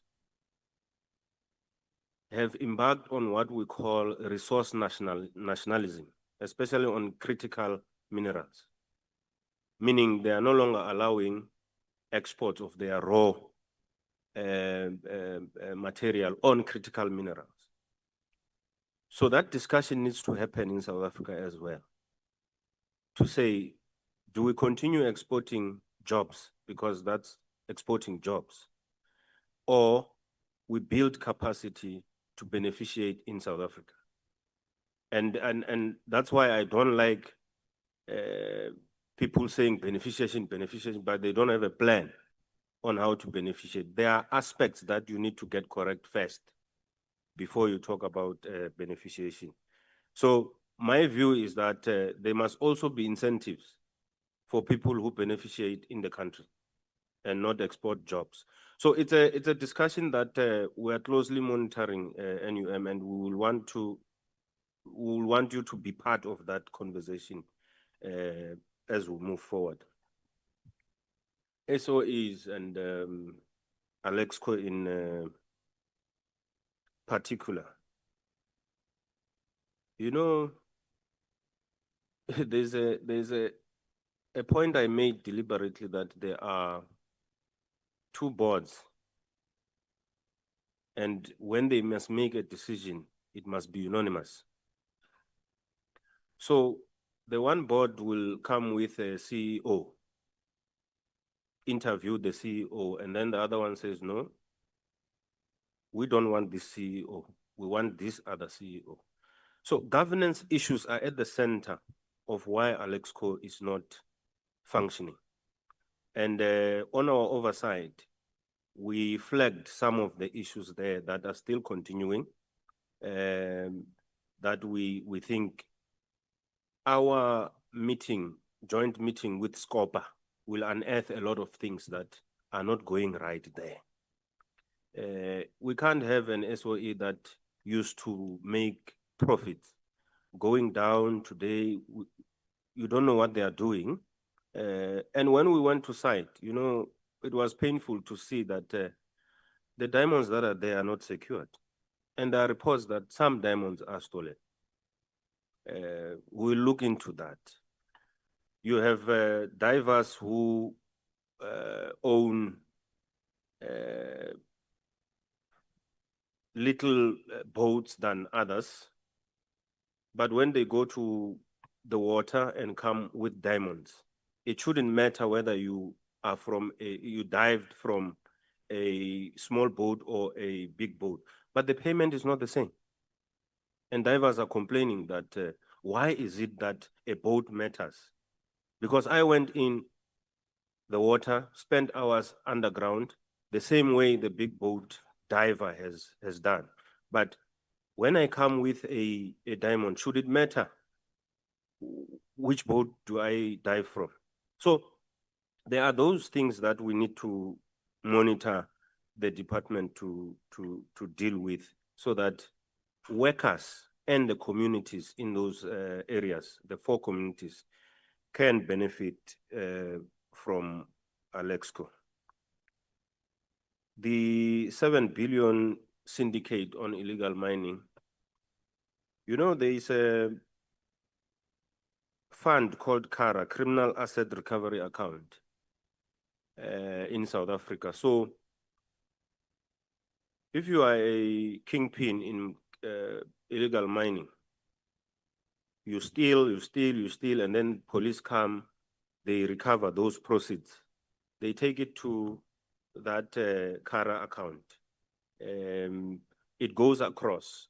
You can ask the Minister of Justice how that money has been used. By the way, the unit that deals with Operation Vala Umgodi, I see people saying, no, it's taking a lot of money. It takes money from the illegal proceeds through that CARA account. So you are using criminal proceeds to fight corruption. How do we bring that money back into the economy? Let's first deal with the scourge of illegal mining, so that when we start dealing with the economy, that money that is going to illegal proceeds comes into the economy. The artisanal and small scale policy, which we forced in 2022 that the department must have, was really to make sure that there is a graduation from illegal miners to small scale and artisanal mining, where there are regulations that will happen as opposed to just going to mine unregulated. Anyway, when you are regulated, the proceeds do not get lost somewhere. They come to the economy, SARS comes in, and then that money you are talking about goes into the economy and be accounted for. Now, there was MPRDA. Now there is a MRDA that is circulating. The department is asking for comments and all of that. It will come back to us, and we will want you to come and make inputs as well. It seeks to enforce that artisanal and mining and small scale policy, to make sure that it's enforceable. If you want to mine legally, you are given a permission to mine legally, you are regulated, and you become a miner. Those that will not want or have the appetite to mine legally, they will still be classified as illegal miners. And that is a criminal act, so they will be criminals. We will continue to call them criminals. So that is the point that I think came out. I'm not sure whether I'm leaving some point that I didn't deal with. I think those are the issues that came to me. Thank you. Thank you very much, Honorable Matlaule, Honorable Badenhorst. Yeah. Sorry, I didn't get your name. The person who asked me the question about devolution. Somebody asked me a question about the devolution of rail transport. It was Babalon Deze from EWN. Oh, okay. Yeah. Yeah, so the national white paper on national rail policy already acknowledged the policy and operational advantages of devolving public transport. Public transport functions actually to spheres with necessary capabilities. It's already there. I think the policy requires development of devolution strategies for commuter rail, and I think our select committee will advocate a strategy that ensures integration, efficiency, sustainability of services, and which is ultimately aligned then with the national land transport strategic framework. And I think it's essential that this is linked to the national land transport framework, because devolution allows regional transport authorities to coordinate commuter rail with other local services, for example, buses, taxis, and e-hailing services. Okay,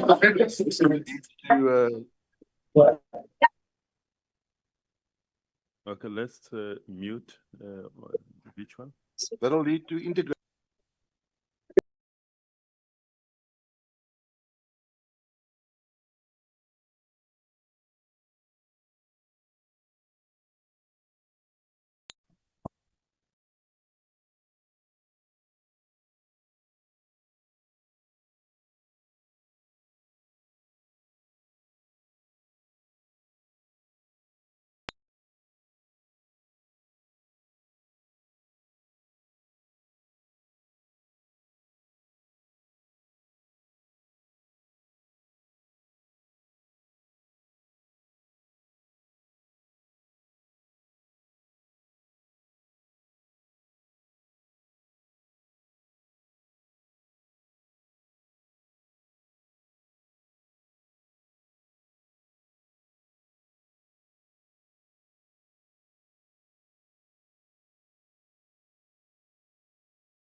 taken place there in order to introduce the BEE code to the ICT sector, especially around licenses. Now that hasn't happened in our sector. The minister is really just wanting to take a shortcut by saying he's going to align the laws. There's no such thing as align laws. You change laws or you seek interpretation. So our view has not changed on that. We're very keen to see how the minister is going to proceed on that matter.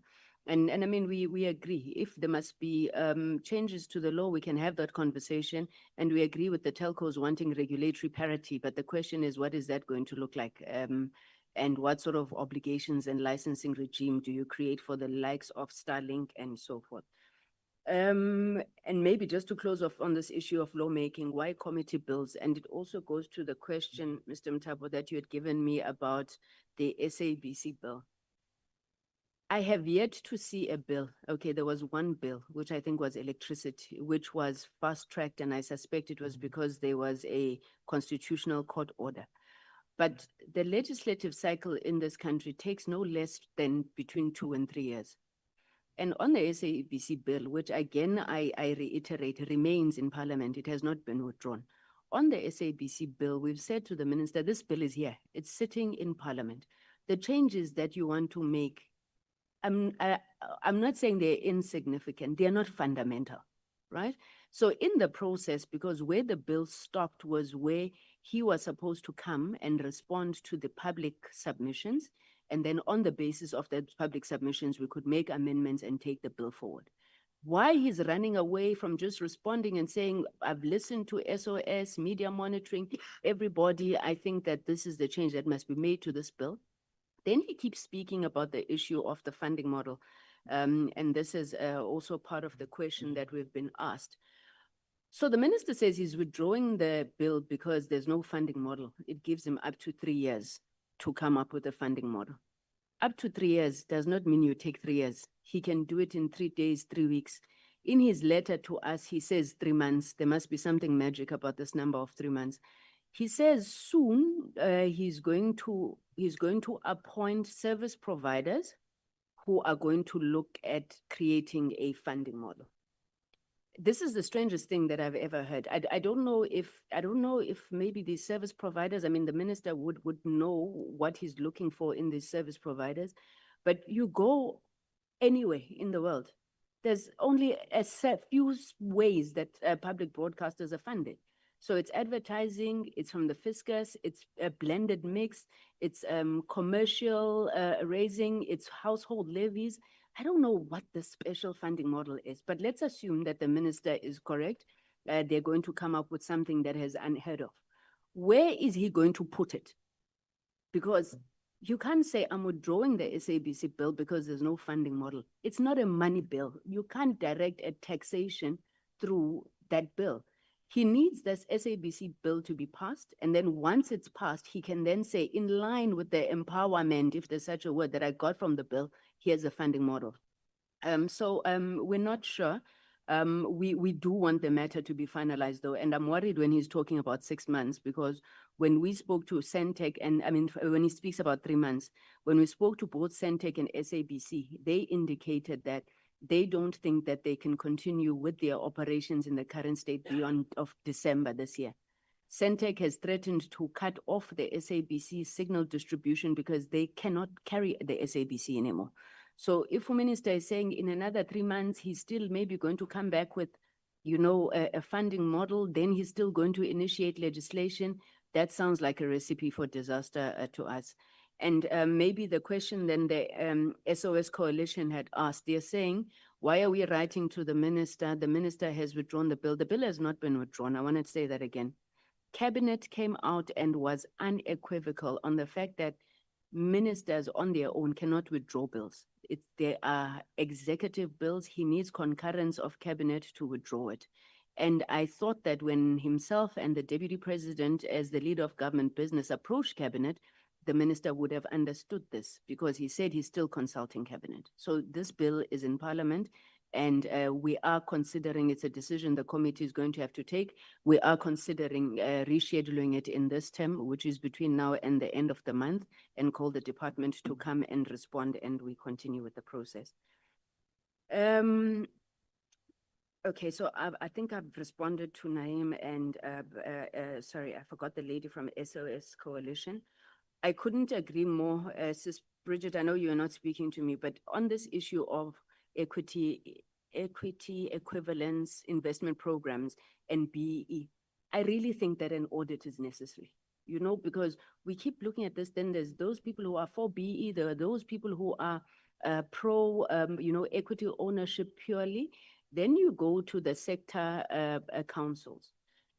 Every 5 years or every 3 years, they're supposed to issue these equity equivalents. And you find that there's no audit that's been done. Whether this thing has been effective, it hasn't been effective, including, by the way, the Competition Commission, where they would speak on, no, these are the conditions that must be adhered to. And you find that there's malicious compliance because the reports just come in and says, we did it, but have you audited it? And there's been situations, and I won't mention the companies, where we asked for a report and you find this thing was never done, but a report was submitted. So I fully agree on audits. On the outer, Rachel, around leapfrogging, this project of the digital public infrastructure is so important. It's really, really important because if we're able to migrate just about all government systems onto digital platforms, I think that's a game changer for us. Yes, we have problems of infrastructure now where connectivity is a problem, but then what you were talking about is that everything it's messed up, right? For lack of a better word. Now, what the data exchange part of the digital public infrastructure is supposed to do is to first clean out that. So clean out everything that we've got and ensure that there's information sharing, data sharing across governments, and you begin to build from the top. We're supposed to ensure there's interoperability of systems. So whether you go to a hospital in East London or you go to a hospital in Musina, we should have one view of you. And I'm hoping that this is going to be the start of that process. So we're not going to get it right. We're just migrating current systems. They need to be built from scratch. And I do think that it will indeed leapfrog, assist us to leapfrog into the digital era. My last question, Chair, if I'm not mistaken, I think I broke it into parts, was around protection of children or on social media platforms and what our thinking is around legislation there. There's already legislation, which is the Film and Publications Amendment Act. I think it was amended 2 years ago, which broadens the reach of the FPB in terms of content classification to online platforms. So work is already being done there around the protection of children in terms of exposure to disturbing, harmful content, content that is not age appropriate. Already the FPB issues takedown notices to various social media platforms, and they cooperate a lot with the South African Police Service in that regard. But still more needs to be done, and this is especially around the accountability of the platforms, especially the likes of YouTube, Twitter, Facebook, Meta, etc., and how they then help us to fight these online harms. Thank you very much, Chairperson. Thank you very much, Honorable Sankonidiko. I know because you are a veteran spokesperson, you can't help even responding to issues that don't follow under your committee. So whenever we get two in one. Honorable Slamlela, the last response from the Honorable Chair of Transport. No, thanks very much. First is to indicate I've seen there are a lot of questions on transport on the social media platform, maybe to assure colleagues on the platform that perhaps we'll still have more engagements even outside this with them, but also to indicate that some of the questions are cross-cutting through us, but also that some of them are a bit repetition, they may be framed differently. So I hope in trying to do justice, I'll try to answer those that I jotted down. And I hope as I answer them, they'll also answer others which are somehow paraphrased. President, how do we deal with vulnerability of the drivers, the taxi drivers in the industry general? You would have heard that when I said one of the objectives of the RTRP is to also start to deal with ensuring that we commercialize the industry. The industry doesn't operate informally, because one of the problems is that when the industry is not well regulated, operating informally, that's why you are unable to checks and balances, and that's a room for super exploitation, especially of those who are supposed to be running the industry on day to day, more to the benefit of the owners. And you would agree with me that, and the point that you have already raised, President, that already there is sectoral determination, which is as a result of this type of intervention and the bargaining, how bargaining matters are handled in this particular regard. But I think as we move forward to do this part of commercialization of the industry and providing the necessary support through this revised recapitalization program, is to really answer to that, so that there is no one who's left unattended, and thus drivers then becoming vulnerable. The e-hailing APP providers are providers. Part of what these regulations are now providing, and I think this way the chair of communication portfolio will also have to be hands-on in terms of assisting us there, because more often than not is that the e-hailing application providers are part of the problems that we have, because they don't do verifications, they just onboard everyone. So part of what is going to be happening in terms of this regulation, all of them will be expected to register with the National Public Transport Regulatory Entity. Why they must register? They must register because the regulation provides that anyone who violates them, not only the drivers, including the application providers, anyone who uses these applications, who violate these regulations, will have to be liable either for imprisonment or for a fine that is not less than 100,000. So that we are not only be seen to be regulating the drivers alone to the exclusion of the application providers. The regulations are all wide for regulating everyone. And I think that is a very valuable intervention from where we are seated.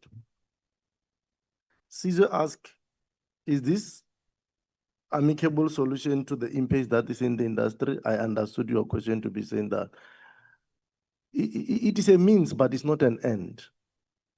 It's a means, it's not an end, because you need all hands on deck to resolve the challenges of industry. You need the will of the organized industry, whether the taxi council, the associations, the metered association, including the Uber, Bolt. Everyone must come on board to understand that we need to protect the industry for our own good and for the good of the users.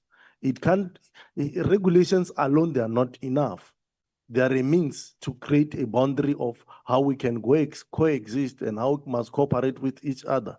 But you're still going to need a will, a will of all and sundry in the industry.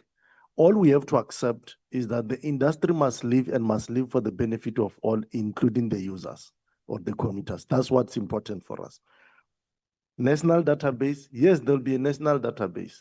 The regulation will provide such that if you are in, just like a license, a driver's license, when you are in KZN or when you are in Limpopo, if we take your driver's license and call it, you are able to know who you are and what type of fines you have and what type of transgressions in the traffic space you have made.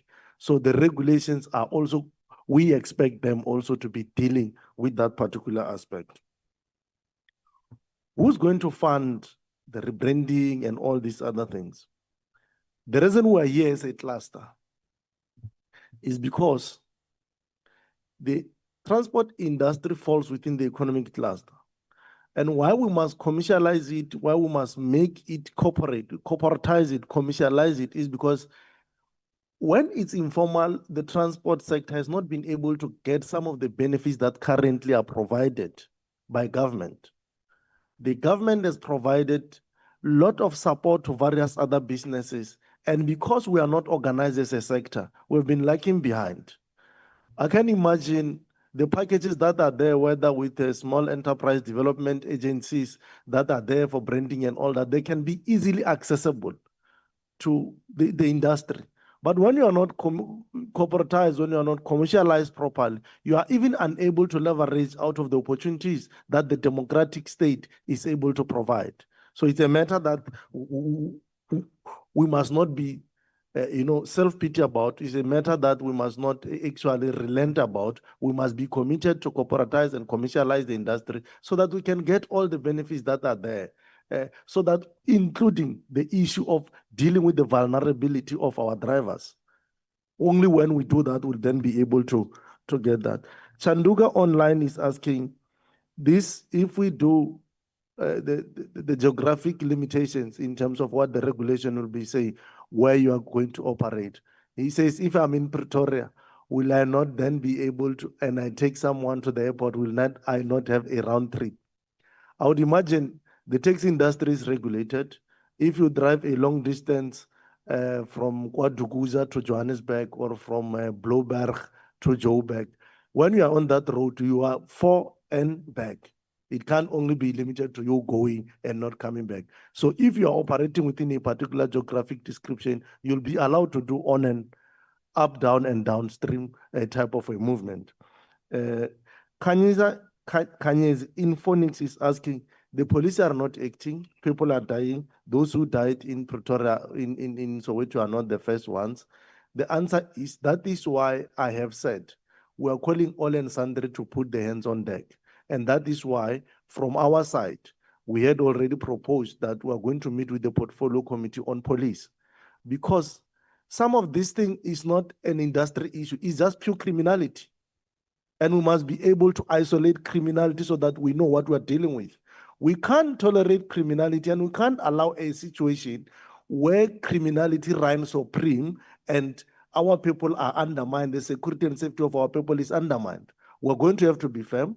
We're going to have the police having their hands on deck, the prosecutorial authority taking these matters on a serious note, the whole judiciary taking a lead in terms of ensuring that those who want to continue to devilize this particular industry are isolated and punished properly. That's what we are saying. Uhuru complains that there's no enough consultation. I think it's a matter that I said we'll deal with. I must not labor it much. He's saying they've requested discussions with the department. I will request that you send him the details so that they forward me that request of the meeting that they have sent so that we can follow up with the department. Why are they not listening to them? It's the same question and comment that is made by Mr. Ramaila, who's the routing e-hailing chair. He's also made in that online. He says, applications are exercising more power over the operators. And hence I said, what we're going to have to do is to ensure that all the e-hailing app providers are registered so that we start now to look into what type of exploitation is there between the app providers and the users of those particular apps, and what also yourself as the users of the apps, what exploitation are you doing to the riders? So it is not only going to be limited to you, regulating you, we must also regulate the app providers, but we must also worry about what is your interface with the providers, because when all is said and done, the survival of the industry and the safety and the efficiency of transport to the users is important for us all. Thanks very much. Thank you very much. I think there's quite a lot of questions that were asked and were responded to. We have organized some small lunch for you. And I sort of believe that given the look on your faces, that it's a look of satisfaction I don't see any complaint with regard to the responses that were received. And I propose that we close here and break for lunch, unless there is one question that anyone feels that it will be a serious gross injustice if we were to adjourn without having dealt with it. I see, can I just give 2 more hands without repeating? Those who have already had the opportunity, please let's not repeat, and can we please ask straightforward questions so that because the kitchen will close now and will be accused of fruitless expenditure. So can we start just one question each if is possible, please. You'll be the first. Is your hand up? Oh, okay. And then you will be the second. You will be the fourth. You will be the fifth.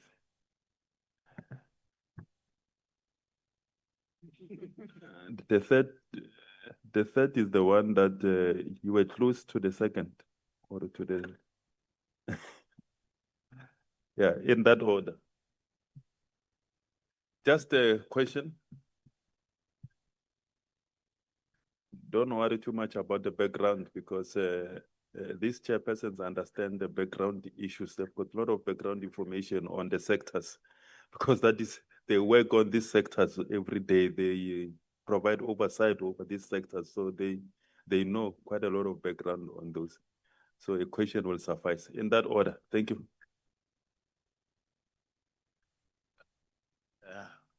Ngibingelele ko-Chairperson nentatheli nawo wonke umphakathi okhona la. Emphasis. Ngizocala nje ukuthi okokuqala ngibhekise kubaba uselamolela. I'm sorry mangabe ngazange ngiyibiza kahle baba ne. Nokuthi ke into esuke isibulala kakhulu eSouth Africa, we are very westernized. And then sigcina sesiluza even a footing yethu. That is very wrong. Because I believe ukuthi obaba bethu uma benza ama campaign bahlala ngisho nezalukazi phansi bedla iphalish bekhuluma isiZulu noma iSpedi noma iSwana, but mase kula kuyashintshwa. Ngizoqala ukubuza la ikakhulukazi because ngithola ukuthi igovernment ikakhulukazi emphasis yayo ikwi-Bolt ne-Uber. Ukuthi mhlambe omfoka bani lapha eSouth Africa ba-own ubani la eSouth Africa. Ebese ngithi okwesibili, umbuzo wesibili, ngicela ukwazi ukuthi imoto ezikhona eSouth Africa kumanje emgwaqweni engaphansi kwe-Uber ne-Bolt zingaki. Why ngibuza lokho? Because as saqala singama South African senza lo msebenzi lo. Ama-South Africans ayilwela from minibus nakuma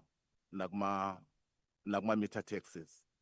Ukuthi ke uma ngabe ke sekwenzeka uthola ukuthi sifuna ama license besitshela ukuthi okay, hold on, imoto ezu5 zenele dropping, not more than that.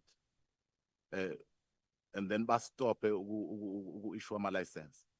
Ukuthi ke when bevumela iUber neBolt ngabe bakubhekani lokho nokuthi leso strategy leso sasishonephi from 2013.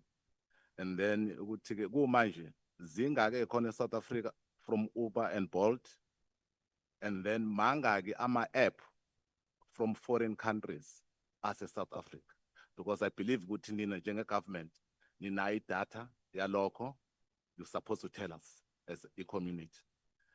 All right. Yeah, ebese ngibuya futhi ngiza la yaseMaponya Mall. Unfortunately, I never introduced myself.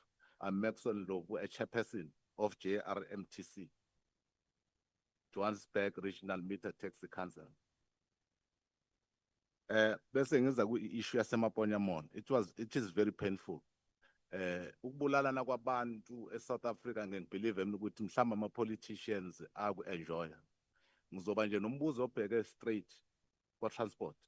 Ukuthi since kukhona i-meter tax nama minibus, do we ever have any cases maybe 80 udriver we-minibus udubule owe-meter taxi, owe-meter taxi udubule owe-minibus, and then uma ngakazibe bikho low incident seyisuka phi no?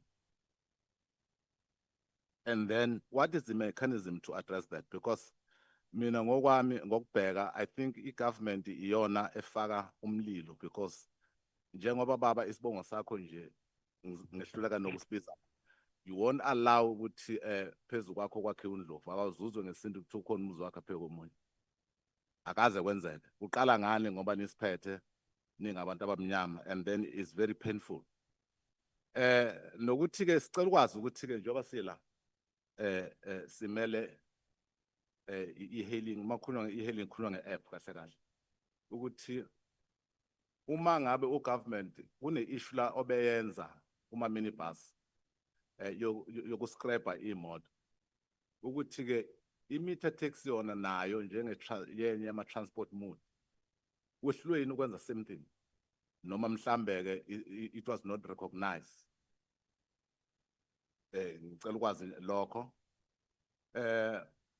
nokuthi uma uthatha iposition njengoba nilapho nje ungena kwa transport ngabe niyakwenzani ukuthi mhlambe ke niye kuma archives government ni check ukuthi kahle kahle kwa transport manga kama mode transport and ayisebenza kanjani ngoba mina I believe ukuthi le conflict lena khona no is new and then yenziwa abantu bakithi futhi and then it's very painful and nokuthi before kwakune budget yayiphuma straight iya kuma meter tax kiwonke ama profits but since 2013 what is going on and then ebese ngibuya ngiza kubabo infrastructure lapha.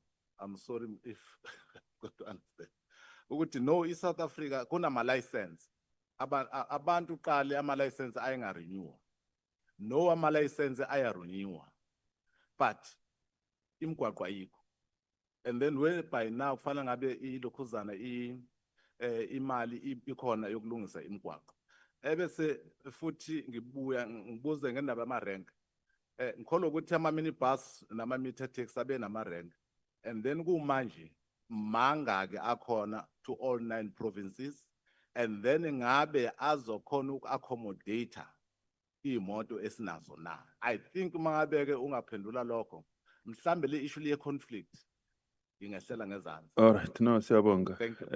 2. Yeah, thank you, Chairperson. My name is Bongseni Shange from Samtia as the Deputy President of Samtia. My first question is based on security.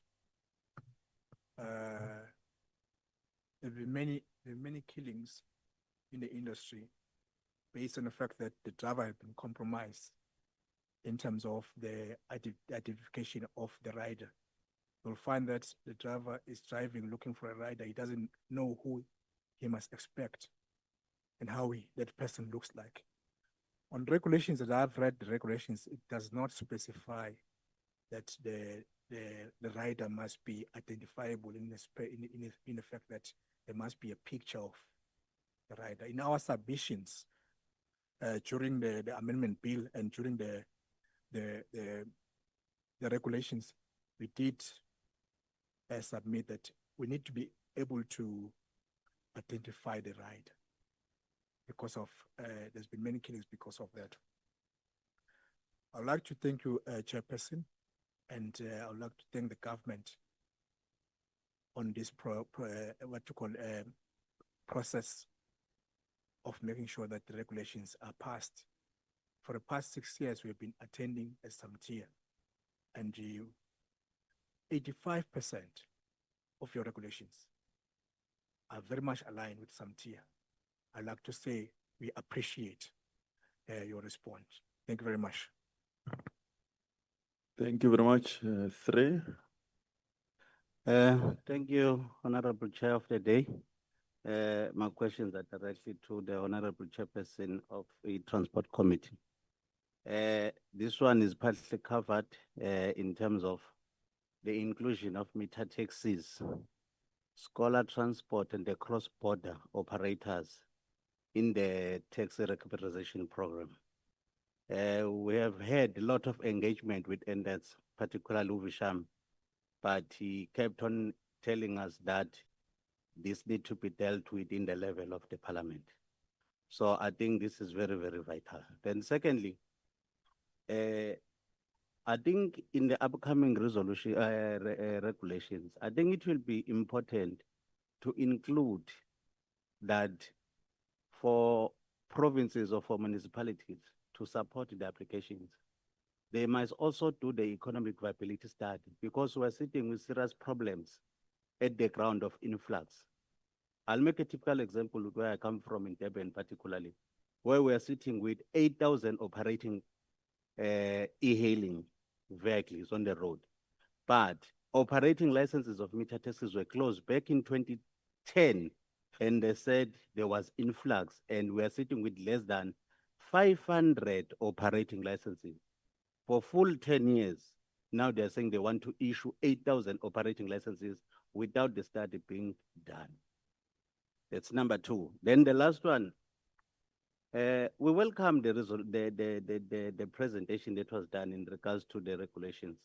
But I think it must also be clear in regards to the fines, especially when it comes to the e-hailing drivers that will not follow what is written in their operating licenses. I'm saying this because currently, a lot of conflicts that we are facing in the taxi industry, it is because of one, the touting that is taking place, where you'll find the e-hailing drivers are stealing customers that were merely meant to go for the minibuses, and then you'll find conflicts arises. I'm talking about this because, sorry, I'm the president of Samtia, affiliated under Santaco. We serve at the National Office Bearers and the NEC of Santaco. That's why I might be speaking even about other modes, because we sit together.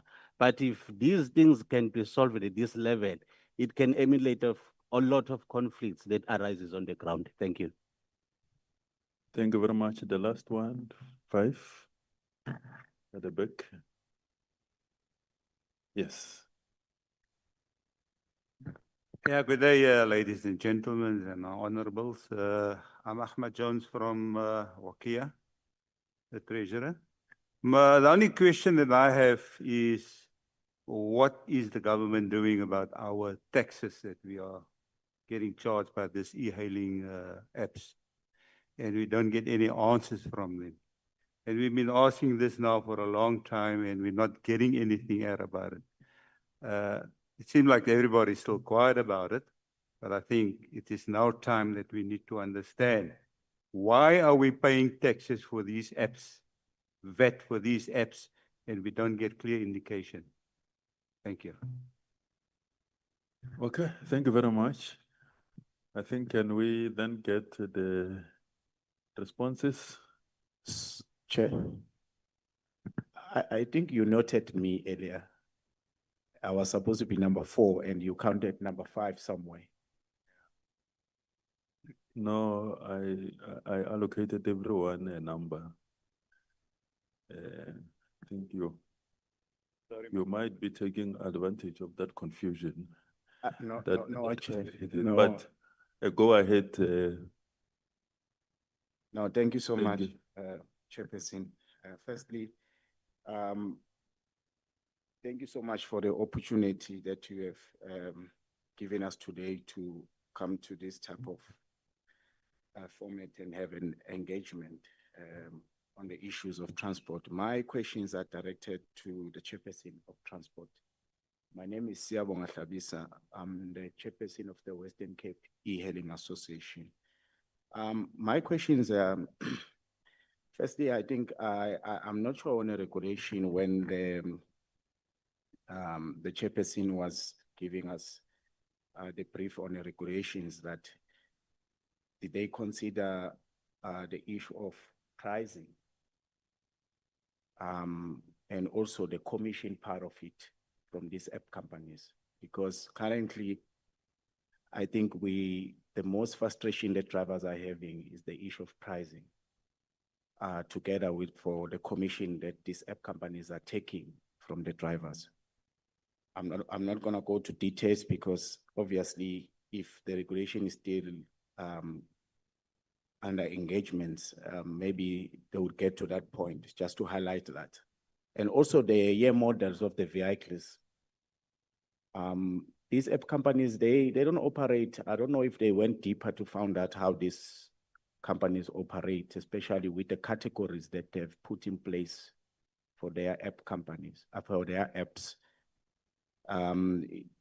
You know, I still believe that they will still operate the way they want. Because as far as I know, I never heard anyone speaking about the categories that those app companies have under their own apps. And then also the issue of pricing, I think it's a reason why one is very frustrated by the fact that our colleague in the minibus taxis at the moment, they found us to be the competitors of them because of the pricing issue. That's a reason why we have been frustrated by people who stand to unauthorized roadblocks and extorting e-hailing drivers. It's because of the pricing issue. I don't know if we would consider also to make sure that the e-hailing company must remain not a competitor of the minibus taxis. It used to be like that before when the system was, the app companies were introduced, but now the price of the app companies is similar to a price which is a 2.5 kilometer of a e-hailing vehicle is similar to a price of someone who's riding on a taxi with a group of people to a local shopping center. So that means now you better have your own car in your own space for 20 rand, for 26 rand to a shopping mall alone, instead of you getting to the taxi and pay all of you as a group at 26 rand to that destination. So that's one of the biggest challenges at the moment. The reason why in the Western Cape now, I am receiving a case now of one of the cars that's been taken of my colleagues in the theft as we speak. The amount of money is being requested to that driver. We've been doing interviews and sharing this thing to say that we are confused. Why come the government is allowing people to hold roadblocks when they are not authorized to do so? Even now, you pay amount of 1,500 trying to release your car. If not, they give you a couple of hours. If you don't fetch your car in that couple of hours, they will put sand on the engine of your car. So those are the challenges that I don't know in the regulation part of it, if the government will consider to fast track that process to make sure that those things are considered so that we will not have a challenge of people who are extorting us as we speak. The direction, I don't know, the panic button chairperson, where will be the panic button report to? SAPS or the private security company? It's a question also. And then on the last question I want to ask, are we still gonna be called partners by these app companies after we've been regulated? Thank you, Chairperson.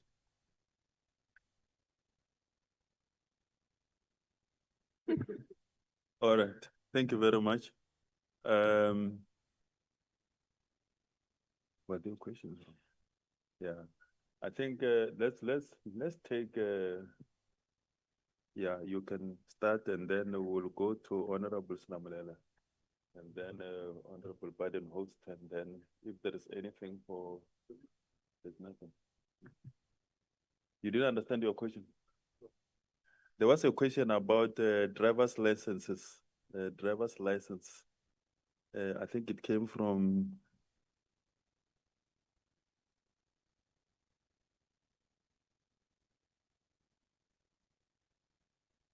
Who put on the.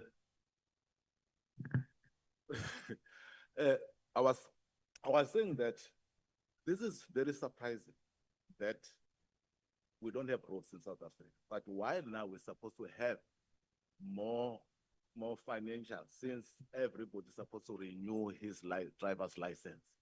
And then it seems that you're supposed to have got more income than before. Because before, we used to have your driver's license till you died. Which is not the case like now. Okay, so thank you. Why do we need to withdraw? I mean, to renew every 5 years driver's license? I think that's the question. Okay. In that order. Yeah, thank you, Chairperson. I'm just going to be very brief. I mean, none of these questions were directed at me. And ngiyasaba baba uzifaka kwindaba zenu. Ngiyasaba nyani ngihambela kude but angizifaki nyani but but I do have a comment that I want to make because nangalesikhathi ngikhuluma ngithi mina yazi indaba ye-technology where some of us are deployed. It's disrupting industries. And lento siyibona apha namhlanje is as a result of technology.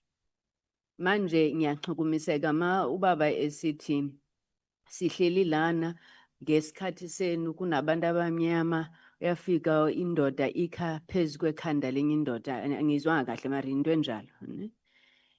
Ngiyazibuza ukuthi kuzawude kuthini ngithi kusihlalo la enqankom honorable Slamlele ingathi funeka ubize imbizo nathi usibize ke sizova because lento izakwenzeka kuma taxi minibus taxis yenzeke kwi meter taxis ayiphelelanga lapho already nibonile uShoprite somewhere is saying they're looking at digitizing lanto mawuthatha itroli kuskenwe ne.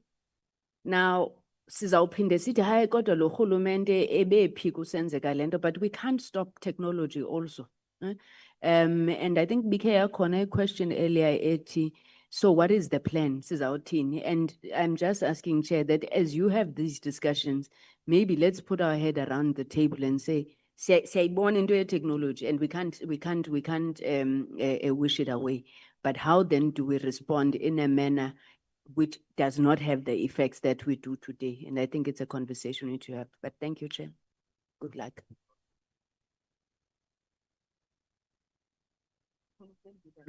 No, it's fine. I'll answer.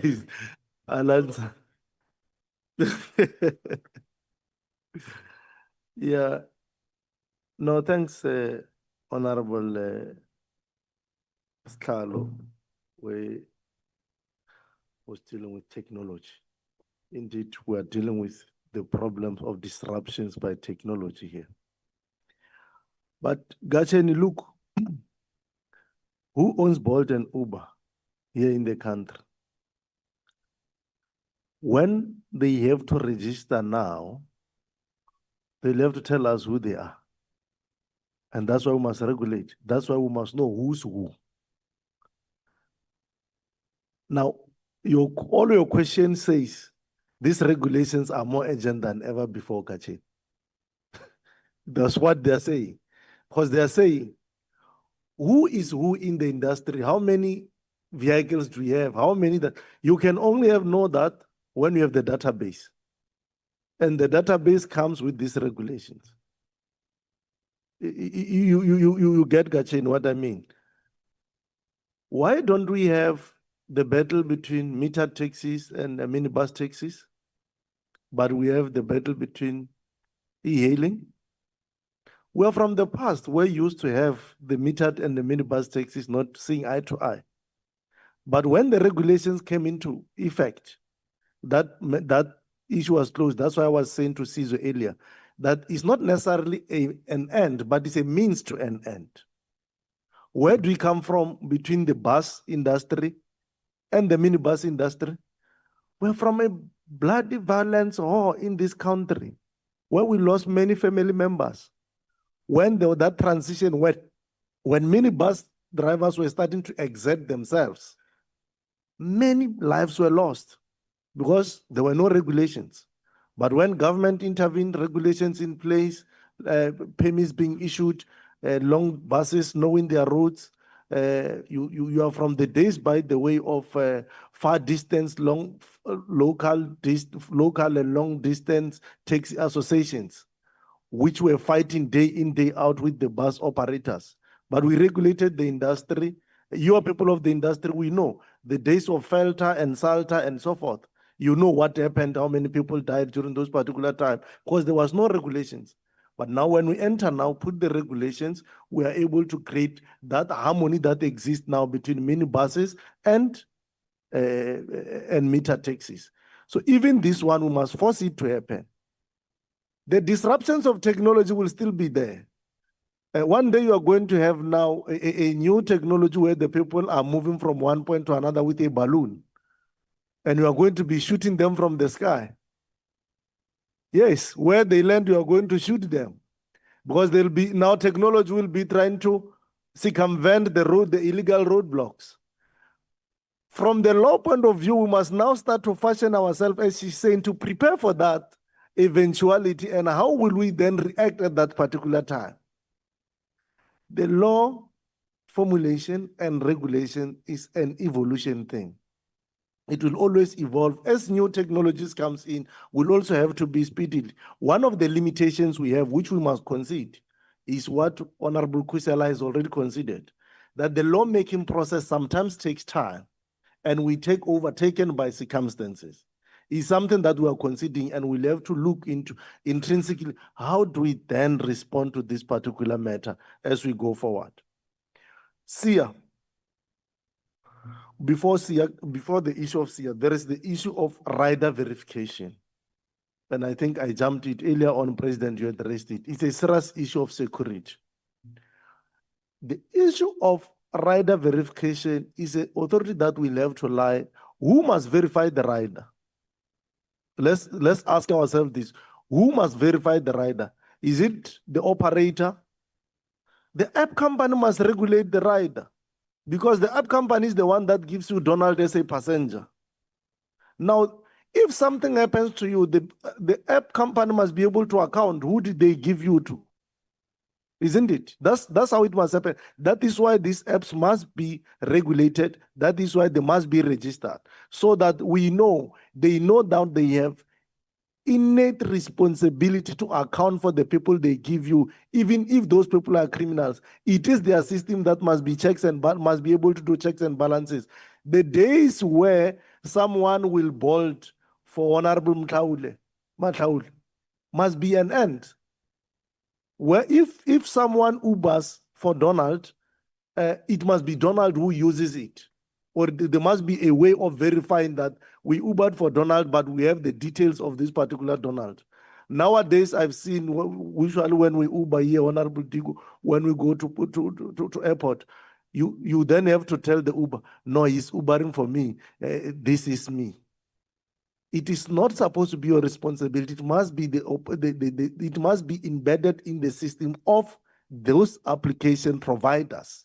So that's why we must regulate them. Colleagues, I must say, as we are dealing with the regulations, last year we passed the Economic Regulator of Transport Act.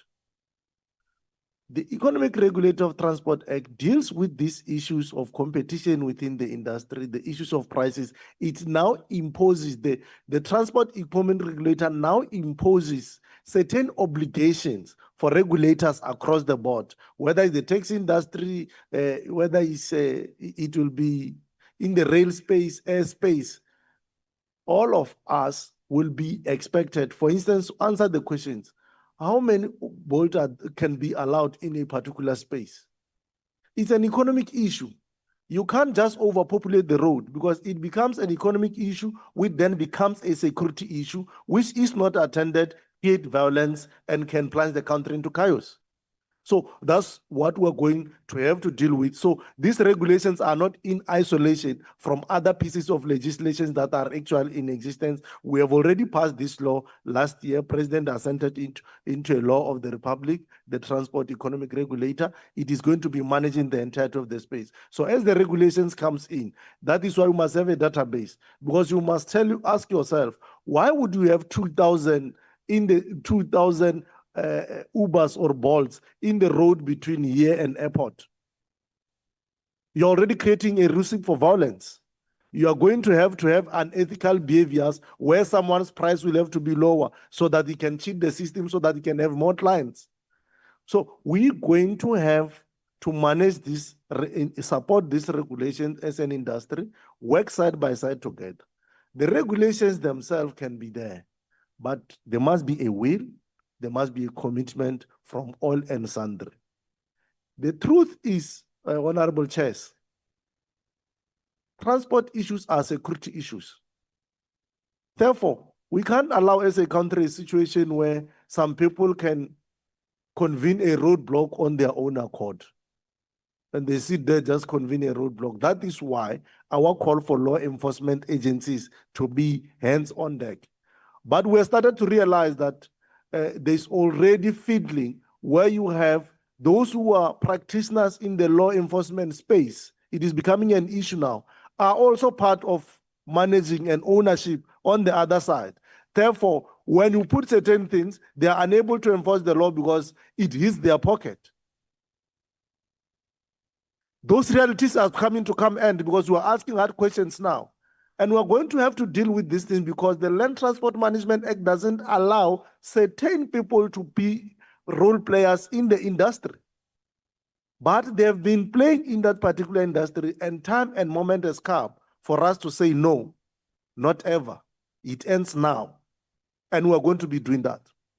I think you'll take the license issue. Yeah. Thank you.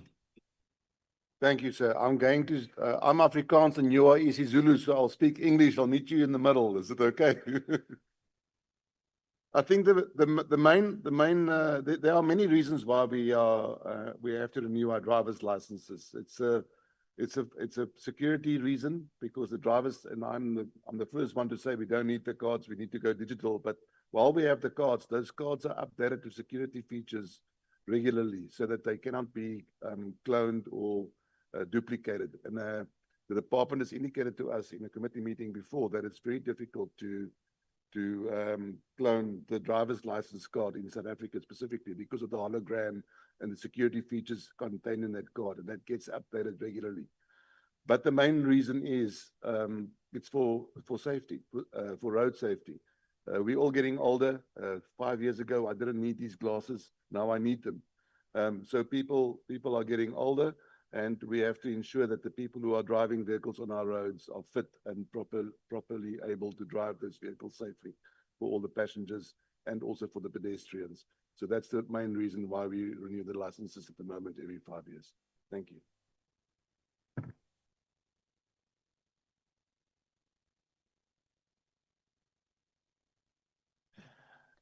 No, thank you very much. I think we all agree that we've come. Which one was it?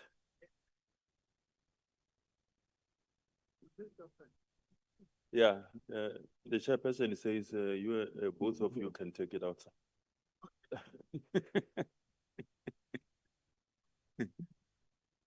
Yeah, no, you will engage. Yeah, the chairpersons will be here for engagement after and during lunch. But I'm sure we agree that we've come to the end of this engagement. Let me thank you, members of the media, our esteemed stakeholders, for this engagement. It is ongoing. I think we'll continue to talk. What is emerging out of this is that, as it has been proposed, that there should be some workshops, not only with regard to mining and mineral resources, but also I think there is a lot of discussion that it must be had with regard to transport. I'm sure the chairperson will consider that to have a dedicated stakeholder engagement with the industry so that you can have a sufficient time to deal with these issues. I always say that when there is this kind of conversation takes place, you can't resolve things in one day, but the more we engage, they make an impact, a dent on those problems. And by the time we are done with this 7th term of parliament, we will have, looking back, we'll look back and say we have been able to resolve together in partnership with your good selves the problems that are confronting various sectors and industries. But thank you very much for coming. We appreciate some of you had to pay for flights to fly into Cape Town. We really appreciate the efforts that you are taking to be here and to engage with us. We're thankful to those also who have driven here and others who are on the virtual platform. We really appreciate. We appreciate the chairpersons of portfolio committees. They always complain that today, Mondays are constituency days. So they are supposed to be somewhere the length and breadth of South Africa, engaging with the communities and constituencies that they represent. here in Parliament through their constituency offices, but they do prioritize this kind of engagement from time to time to come here so that they can engage with your good self. So we really appreciate them making an effort. Some of them flew in this morning just for this conversation to take place. So we really appreciate. Thank you very much. Lunch is served outside. Thank you very much. Thank you very much. Bye-bye.